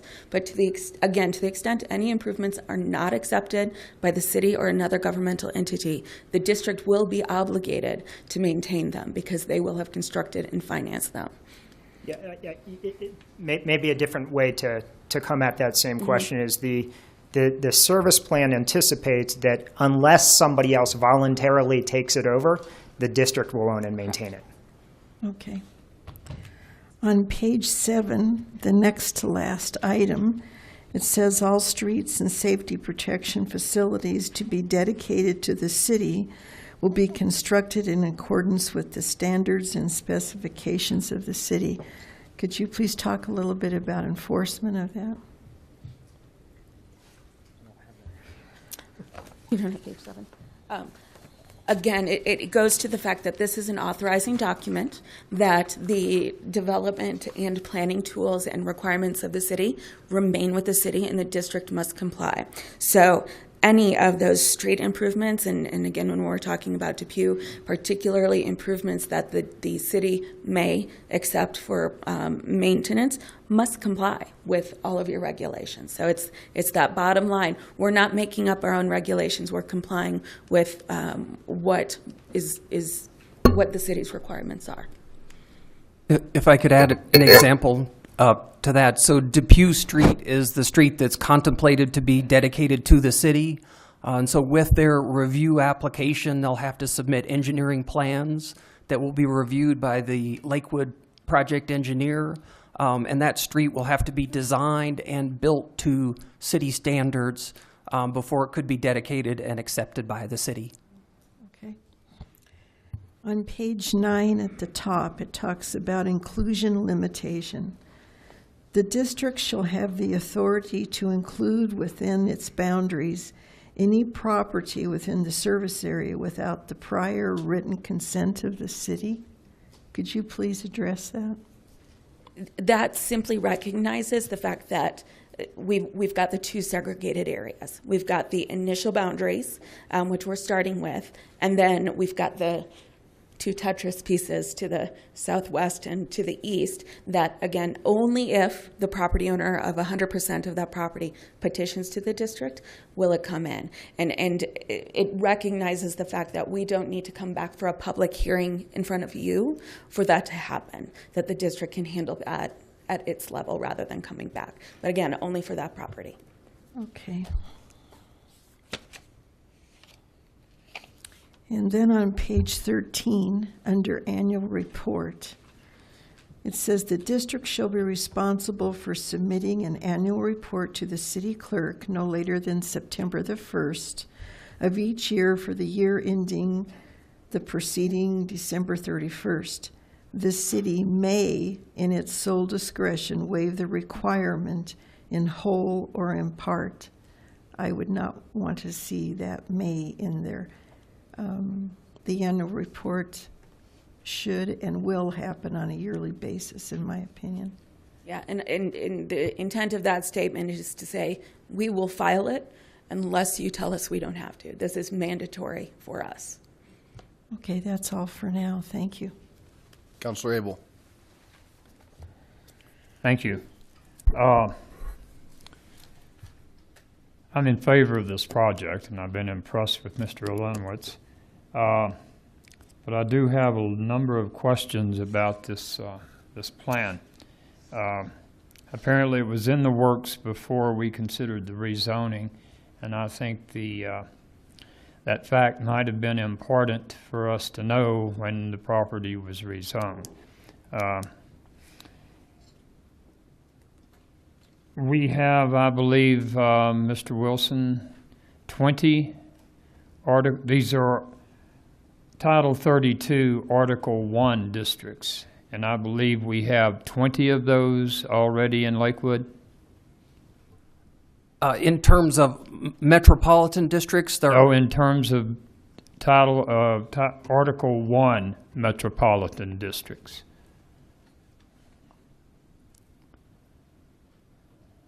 developer-initiated districts? So correct. I believe we have 12. No, sir. You listed 12, but some of those, like Fossil Ridge, has 3 metro districts. So that's 15. And when you take all of those in aggregate, you get 20, not 13, not 12. So I understand your question. So in that analysis slide, for all of the metro districts that were counted, where there were multiple metro districts, they were counted as one. So in Aurora, for example, they have some metro districts that are Metro District 1 through 15. I counted those as one. And so you're correct. In the city of Lakewood, where we had some of like the Plaza, Metro Districts 1 through 3, I counted that as one. So I did that consistently across the count. So the actual count is 20, not 12. Fossil Ridge, for instance, has 3 metro districts, Fossil Ridge number 1, number 2, and number 3, and they're all responsible for different functions. Yes. So there are 20, not 13. Thank you. Point of order on that. Is there a question on that? Pardon? Is there a question pertaining to this issue on that? I was trying to determine the actual number of metro districts actually in Lakewood, and I got the answer. It is 20. Thank you. Thank you. Let's see, where was I? The Department of Local Affairs says that these districts are to be formed when local governments, municipalities or counties, cities and towns don't have adequate infrastructure. Now, you're being served by a sewer district, and one of the plans is to provide that sort of service. Is it that the infrastructure in place now is not adequate to handle 130 townhomes? Yes, that is true. The infrastructure that is in place right now is inadequate to handle 130 townhomes. The infrastructure that is in place right now is inadequate to handle most new development in this area. So it's not that we're going to be paying for delivery of services from the existing infrastructure, or not us, but your metro district, wouldn't be paying for the provision of internal water lines and sewer lines coming out. It would be to enhance the infrastructure that's already in place.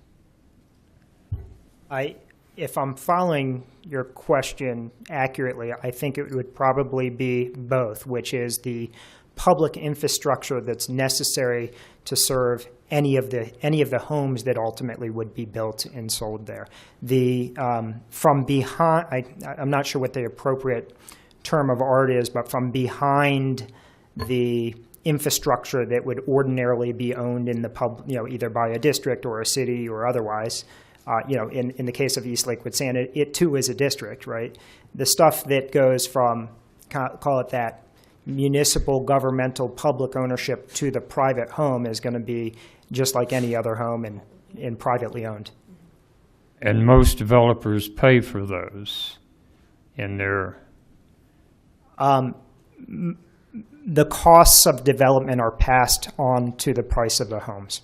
Exactly. And in this case, that brings up a question I was going to ask later, but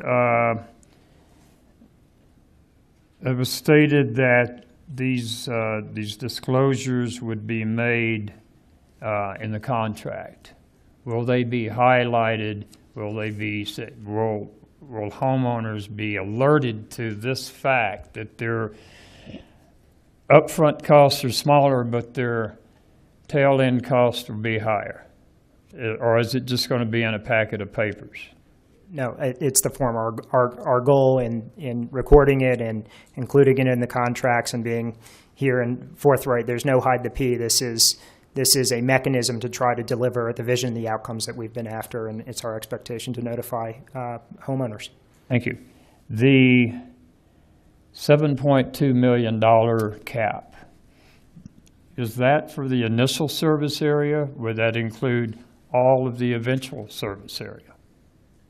That's based on the capacity for the entire area. For the entire area. So if you don't build out, if you don't do the entire 10 acres, would it be safe to assume it would be close to half of that cost as a cap, or could you still use that cap for the initial service area? Yeah, it may be an underwriting kind of question. Sure. So I think the service plan debt limit would still be $7.25 million. Even if it were for the only for the initial 136 townhomes. Correct, but the actual financial capacity of the district is always governed by the amount of revenue that can be generated at 50 mils, up to 50 mils. But which that on 136 homes, is much less than $7 million. Certainly, but that 50 mils could be extended way out into the future for those 136 homes. If the $7.2 million burden is shared by fewer people, that 50 mils would have a longer service life? 30-year bonds. Yeah, I mean, there's a restriction against bonds that have a term of longer than 30 years. And so there would not be the ability to do a 100-year bond or some. Okay, so that couldn't be extended past 30 years. And if the 7.2 million wasn't paid off at 50 mils per unit, then the rest of it would just go away. There are a lot of technicalities associated with that. There are opportunities, just like the city does, for refinancing and restructuring, but that would be left up, pardon me, to the homeowners and the board members associated with that. The initial capacity will be based upon build-out. No matter what, we've got the mill levy cap. It will only generate a certain amount of revenue based upon the value in the mill levy cap. And with that, you're going to have owners that come in. So depending, I mean, just like with any governing board, it does give some flexibility for that board ultimately to determine if it makes sense to refinance and extend the term because there'll be some cost savings or efficiencies. So there aren't specific limits on that, but it's kind of self-governed when the residents come in and join the board. But when the residents come in and join the board, the $7.2 million has already been spent, and they'll have no say in that. They'll only be able to decide, are we going to pay it all in 10 years, or are we going to pay it all in 30 years, or do we extend it past that? Well, and we'll only be able to issue what can be supported with the 50 mils. So if we don't have enough homes throughout the full development, the district will not be able to issue that full amount. It will be based upon who's there and how many homes are there. So if development has stopped some portion of the way, the market won't support an issuance of more than what can be generated. And Zach can probably say that more eloquently than I can, but. Yeah, I mean. When does the $7.2 million get spent? Well, throughout the phasing. I don't know if we have a concept of how quickly it gets spent. Yeah. I think at the heart of your original question, while I probably think about it more in the way that you do than the technical answers they were giving, but the answer is yes. If there's not the prospect of the homes being there, we will not have the ability to issue debt to that amount. No. And to your point, I don't know whether it's half or 2/3 or a third, or but it will be less because that's all that we could be able to point to as homes that will ultimately have assessed values to be able to support the bond. So that's one question. You asked a second question about when do you spend $7.2 million. We're going to be spending a lot of money out there in the project. This is recovering a minor portion of the overall project expense. I understand that. My question is, when is this $7.2 million we're specifically talking about? If it's spent on the front end, then the folks who come later and assume the role of directors still have the $7.2 million to amortize. They'll only be able to amortize the mill levy associated with the amounts associated with the 50 mil cap. So what would happen in that case if the 7.2 got spent by us in that the mill levy didn't get realized, then we as the developer would not get any kind of recovery on that. It would not be left to burden those homeowners. They're protected by the mill. It's the developer that's exposed. It's really call it a cost recovery mechanism that allows us to be able to finance that infrastructure over time. Thank you. And the numbers guy, $7.2 million among 136 homes would be how much per home? Well, yeah, if that situation were actually to occur,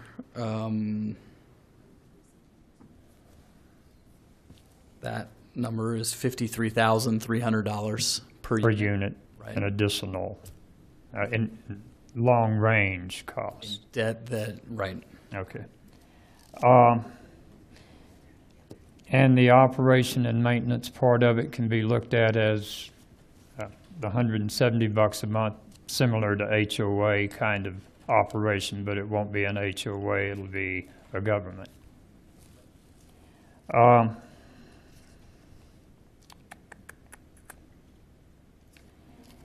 There was something in this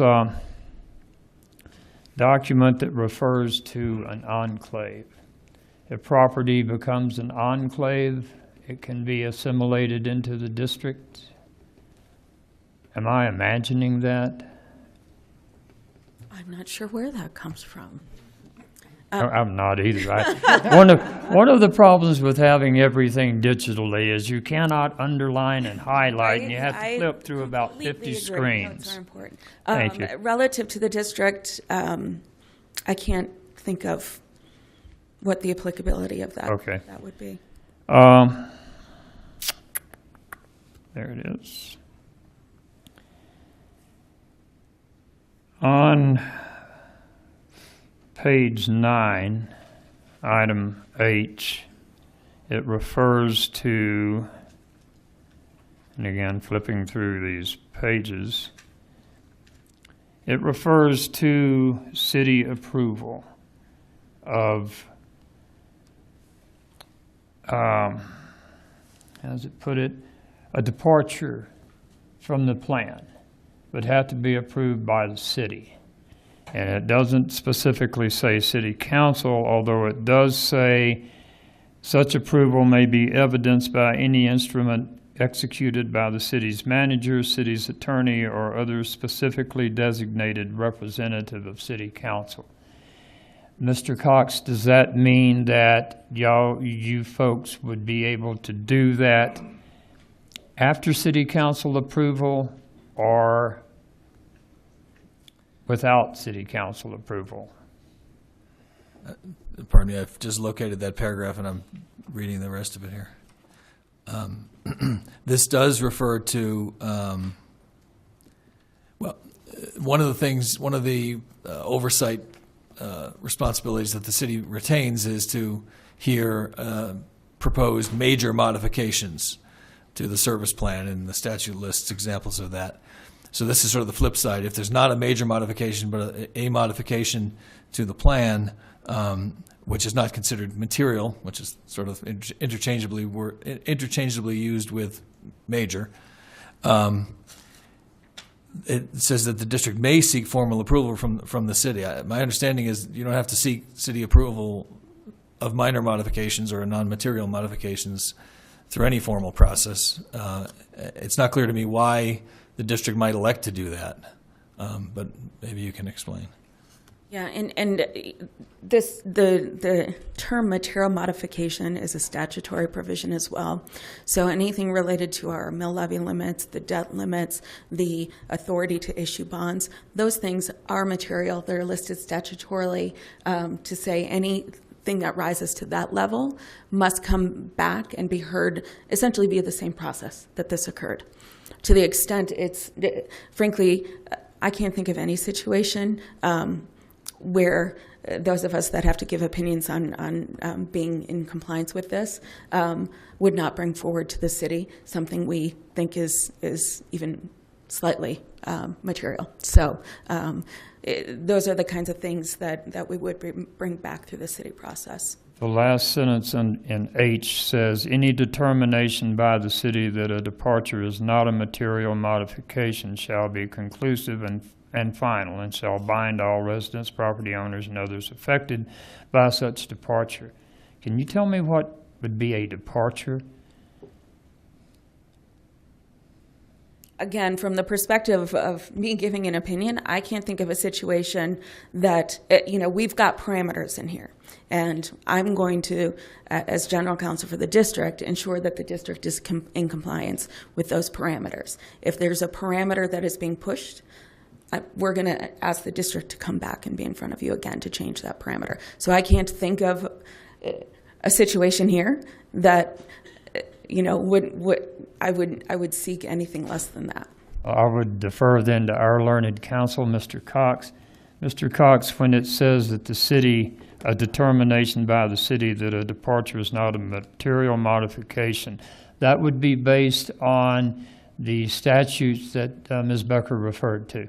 Yes, I believe so. You see in the previous sentence, it talks about the district's activities are subject to the review by the city only insofar as they may deviate in a material manner from the requirements of the service plan. So up there it's deviate, and further down it's depart, which is a little softer. But I think that's the material modification section of the statute that we're talking about.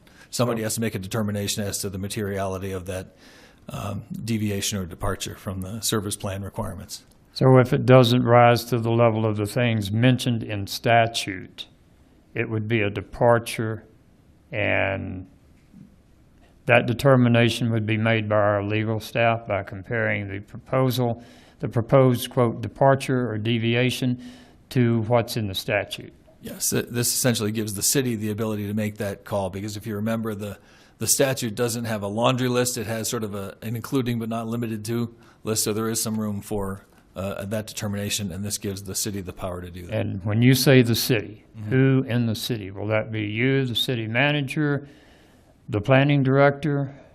The role of the city attorney would be to make a recommendation or offer advice on that point. I would think that under the circumstances, it would likely be the city manager who would have to make the determination as to whether it has to come to council or not, because that's ultimately what it comes down to. If it's material, it comes before you. If it's not, it doesn't have to. Okay. Who owns the other 5 acres there? It's under various ownership right now. Okay, but it would more than likely be the owners of these individual homes we see here? That currently own it?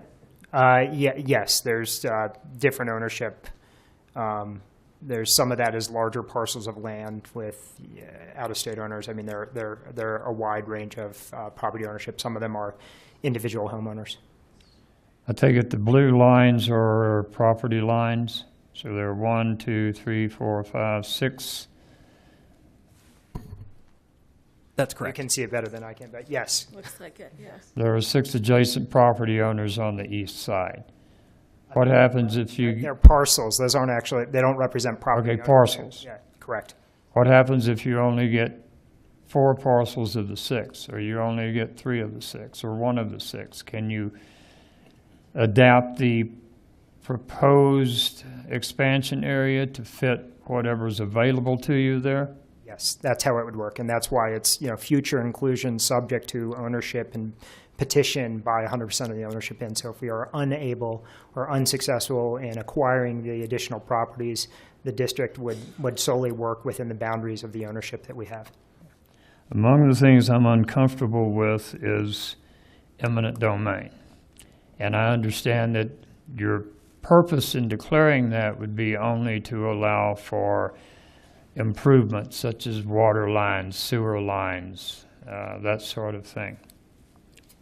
Instead of condemnation, can you go with purchasing an easement?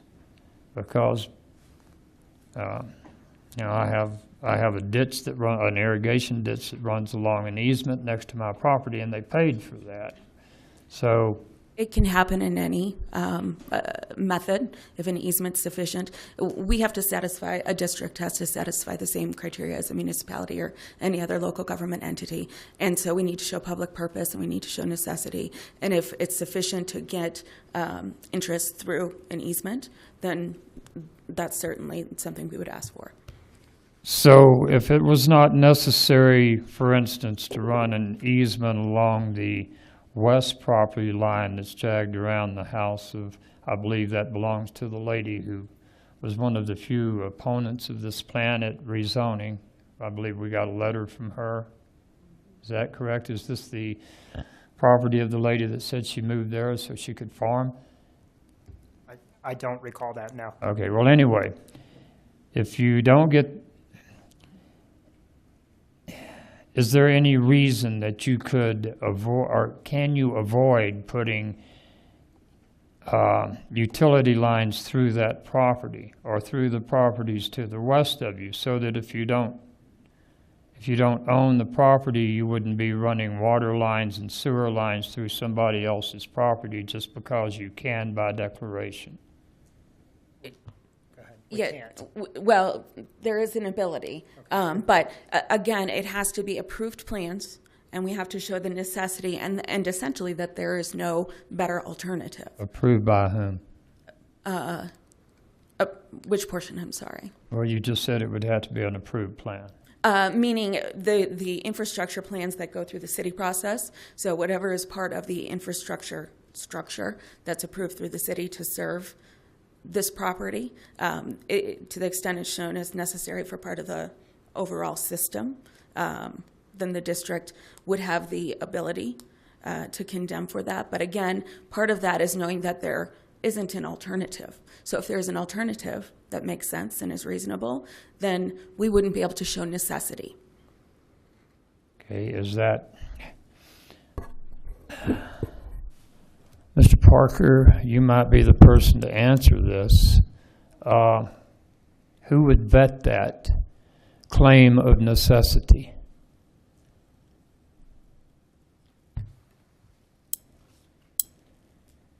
Sorry to make you work when you were relaxed. It would be done as part of engineering review. So if we're talking about drainage system, for example, that's going to go through our standard engineering review, and they're going to determine the best and or alternative locations for any improvements. And they're going to have to ultimately sign off on the final. So the applicant would have to prove to you or to the engineers that this is indeed a necessity, a last resort, only chance to get it there. That's right. And the burden of that proof would be a fairly high bar. Absolutely. It would have to be a lack of other acceptable or practicable alternatives. Park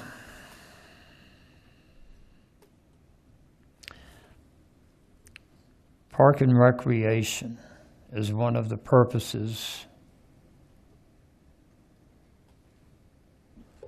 Parks and recreation is one of the purposes of the district. How do you intend to provide for that? It's one of your stated uses. Yeah, in parks and recreation, again, that's a statutory category that kind of encompasses more than what it says. But Doug can speak more to specifics, but to the extent there's a trail system, there's landscaping improvements, there's, I don't know if we anticipate like internal little pocket parks or those kinds of things, it encompasses all of that. Yeah, I didn't see any of those on the site plan, but I understand that that's not set in stone now either. I could probably go on a while, but I think folks in the audience are ready to be done, and I'm certain some of my council colleagues are ready for me to quit asking questions. So thank you. I think you've handled them all pretty well. Councilor Vincent. Thank you. Am I allowed to make a comment and then ask a clarifying question? Okay. my job up here is to make sure that the city is not on the hook for anything that could be, I guess a technical term is biffed up in the future. I think that was answered by Councilor Coop and a couple other people here, and that was very well clarified. So we aren't. Then the second thing that I was looking at on this was, you have been here several times, et cetera, and there were questions that were asked by this council. And I wanted to make sure that those were addressed. And I've got to say right up front, I think you did a good job about that. There were questions about the financials. There were questions about the infrastructure. There were how much we'd be on the hook for.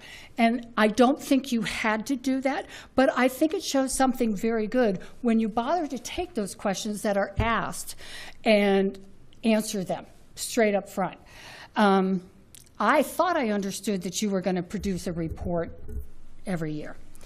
When this project first came up, when they said, oh great, we're going to put something on 10th and Sheridan, I can't say that I was overjoyed, because I knew what the zoning was, and it called for, I believe, 5-story apartment buildings.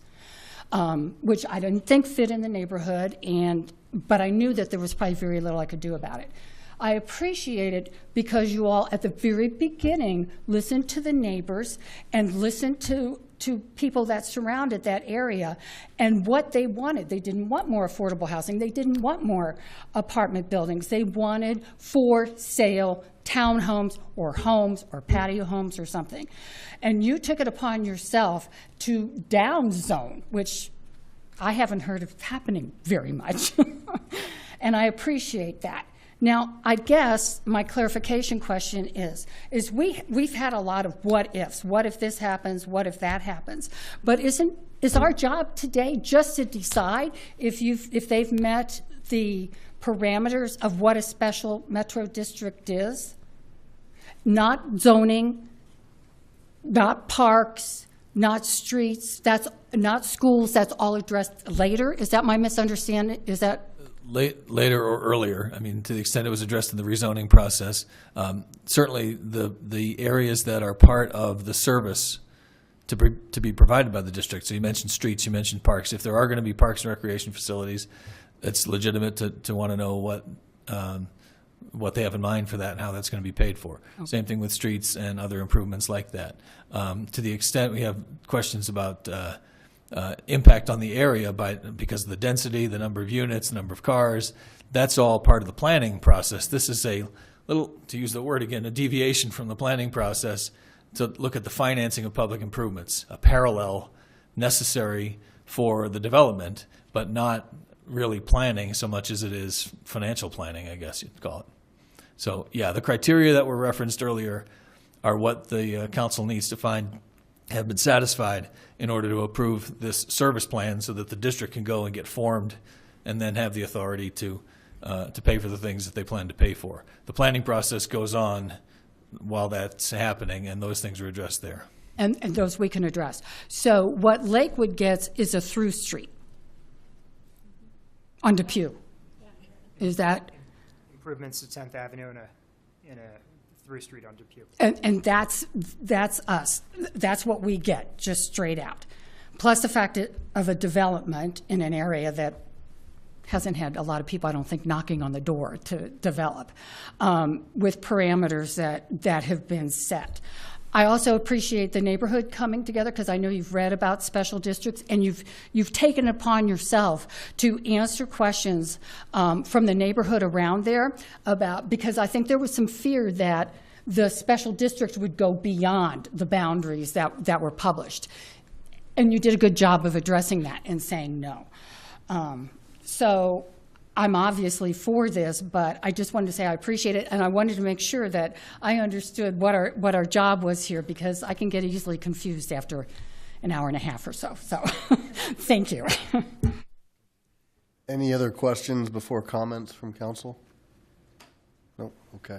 You guys can sit down. Thank you.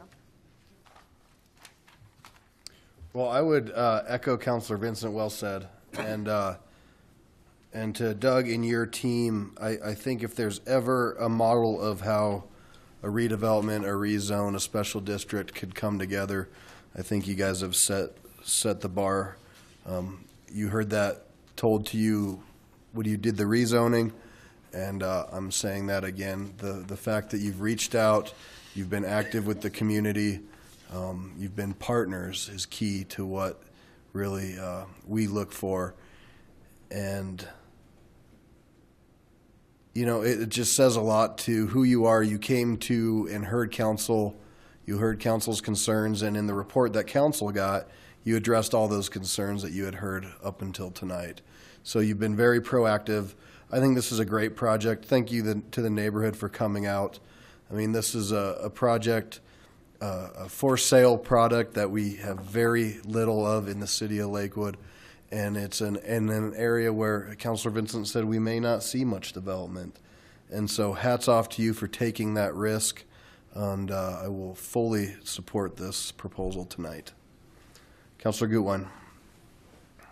Thank you. So just a couple of comments. I really like that you highlighted how you're going to inform the future buyers and the future owners, and how you highlighted that. And then, clearly to me, all the requirements and all the criteria is met. And on top of that, we just have such resounding support from the community, both tonight, but also during the rezoning process. I really like that, you mentioned the efficient way to fund the infrastructure while maintaining the accessible cost, which is just so important in our community. There's not a day that goes by that I don't hear from someone in the community that they want a walkable, accessible, close to the light rail. This is 100 feet, a couple blocks away from the light rail. So I am very excited about this project, and I am happy to support this really well-planned, sustainable, and community-supported project. Thank you for all of the work that you put into this. I really appreciate it. Councilor Coop. Thank you, Mayor. I want to thank Mr. Olenowitz, Mr. Watkins, not only for the thoroughness that you answered all of our questions up here, but your openness to listen to the Two Creeks organization, the neighbors, and to give them a product that they are very comfortable with, that they are welcoming in their neighborhood. I appreciate that very, very much. As the mayor said, it is a shining example of how we wish they all worked. You did great with getting inclusion from the neighborhood. And Two Creeks organization and your involvement with this, thank you. The citizens in the area, even though we haven't heard from them, we know that they've been watching, and I'm sure that they appreciate your involvements the whole time through this process. So thank everyone. Councilor Abel.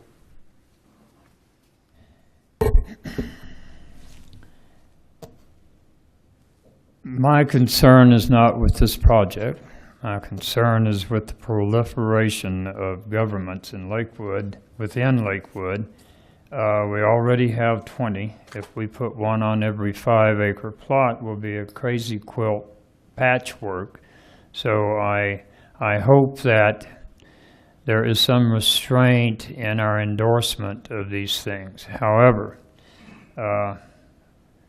Mr. Olenowitz inspires confidence and trust. He has a way about him that is genuine and sincere. And I certainly think that the neighborhood knows better how to be served than we know how to serve them. So I will be voting in favor of this, but with concern that too many of these things will make Lakewood an unwieldy place. And when people call me and say, hey, I'm in your ward, and by golly, what's going on here? I want to be able to say, well, that's not the city of Lakewood you need to talk to. So I think we need to be very careful about proliferation of these things. But again, I favor the project, and I bow to the neighborhood acceptance of this. Councilor Harrison. I just wanted to tell everyone thank you very much for coming out this evening. The presentation was excellent. I feel like council really had a bunch of really great questions, and I feel really good about this project. And I would agree with Councilor Abel. When the neighborhood speaks, and when the neighborhood and the developers speak to each other, it makes our job as councilors a whole lot easier, and I'm very proud to support this. Thank you. Mayor Pro Tem Johnson. Thank you. Well, I think the project is awesome, and I appreciate the amount of time that you've worked with Two Creeks and have come up with a project that is for sale homes. Like Councilman Abel, I'm having a hard time getting my arms around, frankly, creating another city within a city and a political entity, giving away the authority of eminent domain and also taxation. I am concerned about a patchwork quilt, as you mentioned, of these different authorities. Yours seems to be very well thought out. I'll likely be voting yes, but frankly, I have a lot of reservations about us as a city going down this road. Councilor Roybal. Thank you, Mayor. You know, after listening and reading and researching and finding out basically what a special district does, eminent domain, that one, it's very difficult for me to get past. It's very, very hard. Being able to take somebody's property, even if it's a limited for the common good of all, and that's very hard for me. And, you know, it would be an easier thing for me to take a look at it. The other issue is in that community's a pretty, they've been around there for many years, eastern side of the Lakewood. I have family that lives in that area, and I drive by there all the time. So I understand the people there, and I understand their language. And when you have higher traffic, now this is kind of something that I would want to say, is that the East Coast has the light rail, and they've done fantastic, and they're like, you know, they like the public transportation. But here in Colorado, I got to tell you, we love our vehicles. We're not going to give our vehicles up. And so having just that one entrance and exit right there on Depew and 10th Avenue, that 10th Avenue is going to be the bottleneck in the middle that's going to give us the most problems in the future.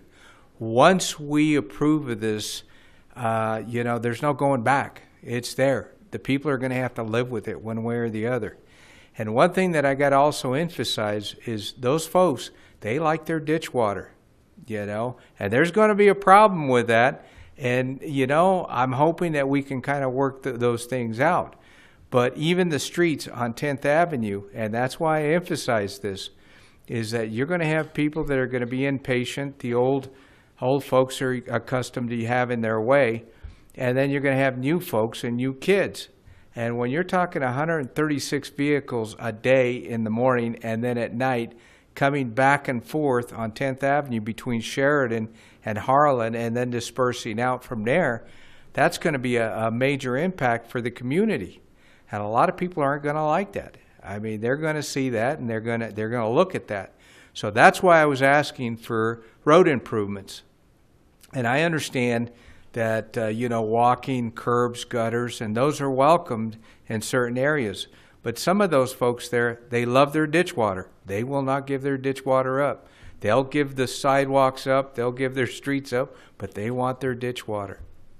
So I just wanted to emphasize that to you. But eminent domain, I'm having a very difficult time giving up, having city council give up eminent domain rights. Now, if you were to say that you would come up and ask the blessing from city council and let city council make that decision, then this would be a no-brainer for me. So in having that position, I'm having some very strong reservations, and for just that one little piece, I don't think I can support that. So, thank you, Mayor. Thank you. All right, I'll take a motion.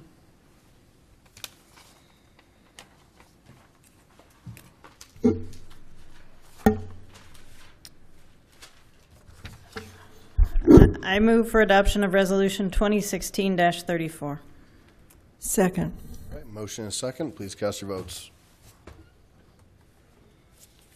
And that carries 9 ayes, 2 nays, the nays being Councilor Roybal and Councilor Johnson.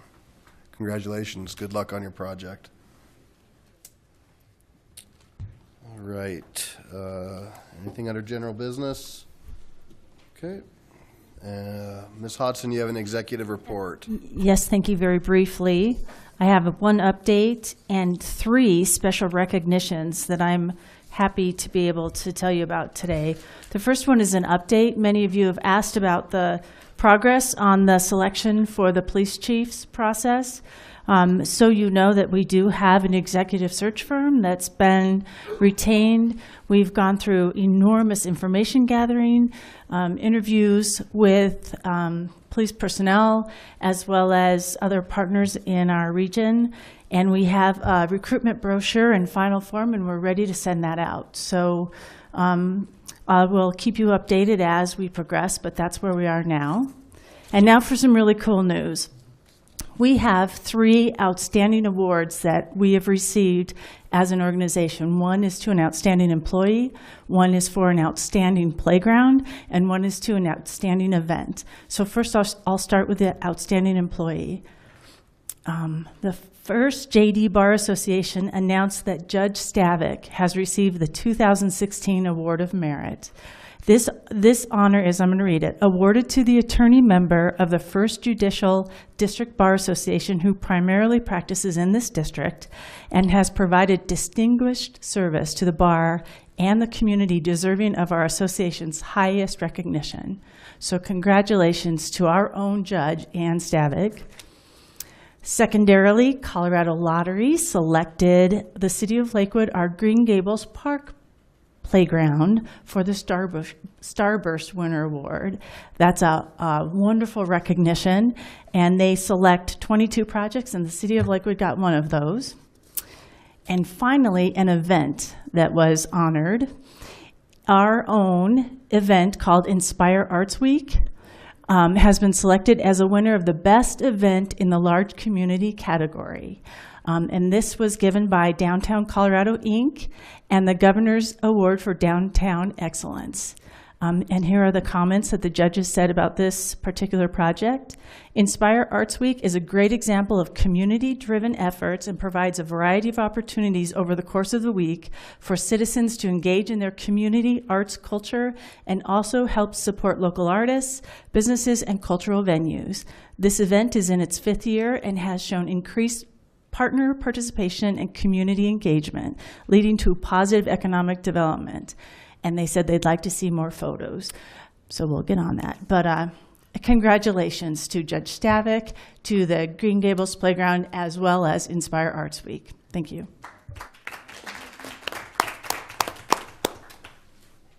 Well, we'll keep with the arts, and many folks here had the opportunity to attend Mural Fest, the 2nd annual, and the groundbreaking of the ribbon cutting, actually, of the Lamar Station Plaza betterments through the Lakewood Reinvestment Authority, which is also this body here. So it was a really cool deal, and other folks may want to touch on it, but even bigger than last year, there was even some folks up here that might have bought a piece of art. So very exciting stuff, and check it out next year. But it's, again, a testament to the neighborhood, to the Arts District, and to the Business Improvement District coming together and celebrating what used to be a real eyesore on West Colfax after it kind of declined, and now it's really coming back to life. So it's really cool. Party on the Plaza this Friday from 4 to 7. There's going to be food trucks. First 100 people that show up get a $10 credit for food. So I see about 15 left in here. Hopefully you'll be all part of that first 100. And this is kind of cool. Council, everybody on council got a copy of this, but from time to time we partner with Dr. Cog and we look at opportunities to better traffic flow. And sometimes you think, well, does that really make a difference? But they just looked at Union Boulevard, Union and Sims from Colfax to Alameda, and the average daily savings by reprogramming and retiming the lights, They've saved 798 vehicle travel time. That's 798 hours in a day in vehicle travel time, 624 gallons of fuel consumption. Time and fuel costs is about $19,000 daily, 4.78 million annually. Greenhouse gas emissions, 11,981 pounds, and emissions of 6 EPA regulated pollutants, about 131 pounds. So we know that we've seen increases in, there's some delays on Union Boulevard, but just through some timing of lights, you may see your day get better. It's gone from in the morning peak from 5 minutes 43 seconds down to 3 minutes and 40 seconds. In the evening peak, 8 minutes and 6 seconds to 6 minutes 11 seconds. So that's measurable. That's good stuff. That's through our partnership with DRCOG. Maybe lucky for you, you will not see us for the next 2 weeks. We will not have council. So we will be back in force, I believe, on September 12th. And I will have a walk and talk at the Bear Creek Lake trailhead at the Stonehouse on September 10th. Thank you, Stacy. At 9 a.m. So come on out. And we actually have some folks who authored a book about that area and are down there quite a bit, and they're going to lead us on a little tour. So that's all I have. Mayor Pro Tem Johnson. Thank you. During my comment, I said I would likely support it, but after hearing Councilman Roybal, I couldn't live with myself if I gave away the powers of eminent domain and taxation. So I just need to make that clear. Thank you. Council President Shakti. I just wanted to thank Representative Pedersen, who attended the first half of the meeting. I think that when the different parts of government know what's going on with each other, it makes all of our services better. So, Councilor Gutwein. Thank you. Just wanted to say a couple of words about all the exciting things that happened last weekend. Teddy and I went to, that's my son, and I went to Cops That Cook, and our Lakewood Police Department can make an incredible Mickey Mouse pancake. In case you didn't know that, it was really, really fun. We went to the playground ribbon cutting, and even though it rained, it was still really exciting. There was an amazing turnout. Just really fun to see all the kids with their new playground and how the community and the city really rallied to make that happen. How was that for the viewers? What playground? That would be, I never know where to look, at the Westgate Elementary School in Ward 5. Thank you. And last, we had our Ward 5 meeting on Saturday morning, and we had an amazing turnout. Our topic was transportation for all ages, and we just had a really engaging discussion from people of all ages talking about wanting to make sure that they're able to get where they need to go as they, either with their young kids or as they have to give up their vehicle. And so it was just wonderful. We learned a lot. Thank you. Councilor Franks. Thanks. I first wanted to say that I travel Union morning and night, and I have noticed the difference. Much less aggressive driving, which was getting to the point of being dangerous, and I do notice. So I just wanted to say I travel it twice a day during the week. It's definitely improvement. Did also want to, I've been getting a lot of complaints about people exiting the King Soopers parking lot that would be exiting kind of to the back area onto Van Gordon, and they want the city to address like a no left turn. And I have followed up with the city and need to let folks know that because that's private property, you really do need to contact the property management company for that. And if you need some assistance with that, let me know. And we also did have a really good turnout at our ward meeting. We spoke on code enforcement, had really good turnout, appreciate the staff coming and all the great information that they provided and all the freebies they provided. Some of the cooler ones went, and so it was really nice to see people taking the dog waste bag, little cute little guys. And so I'm asking the city, please order more of those. Those got snapped up really quickly, and I'm encouraged to see how many people were taking those to give to friends and neighbors. So thank you. Councilor Coop. Councilor Abel. We also had a rather good Ward 1 meeting Saturday. We had nearly 80 people for a political forum. We had the candidates from House District 23 and District 28. We had a good exchange. We had Republicans in the audience applauding Democrats in their comments, and we had Democrats in the audience applauding Republicans in their comments. And I think it was a very responsive group of folks, candidates that we had there, and I appreciate that very much. I want to piggyback on the mayor's comments about Mural Fest. I went 3 times Saturday and wore myself out every time. It was good food, good people, good art, and very enjoyable. Looking forward to next year. Thank you, sir. And Councilor Abel didn't want to mention, but he is one who walked away with a brand new mural that will find a home in a nice place for the public to enjoy. So thank you for that. And the mayor has been a little bit too modest because my bid was outbid twice. Bill Marino, who was here earlier and represents 40 West Arts District, said that if I could find somebody who would throw in the rest, he'd ante up a little bit too. And so I found the mayor on his second beer over at Westfax, and it was an easy sell. The mayor joined Bill and I, and we hope that we can find a place for that mural on public property. Took a little bit of arm twisting. Councilor Harrison.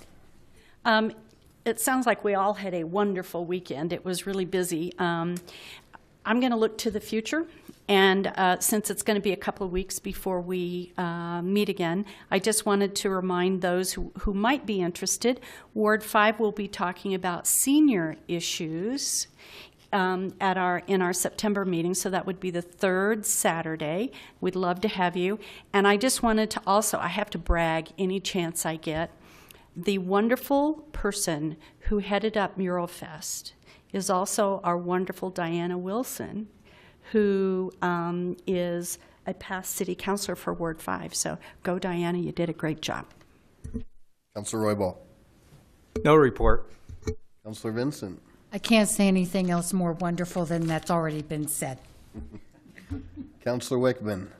Our next town hall meeting is September 10th, and as a public service, we're going to be having a forum on the issues that are going to be on the ballot. Not all of them, but the ones will be the school board bond issue mill levy, and the Colorado healthcare one, and then one other. And so three of the issues will be discussed at length. So that's September 10th, Saturday morning from 9:30 to 11 at the Green Mountain Presbyterian Church. Thank you. Anything else for the good of the order? Okay, I'd like to thank our police agents for coming out tonight, and I hope you enjoyed the meeting, but thanks for keeping us safe. And we are adjourned at 9:37.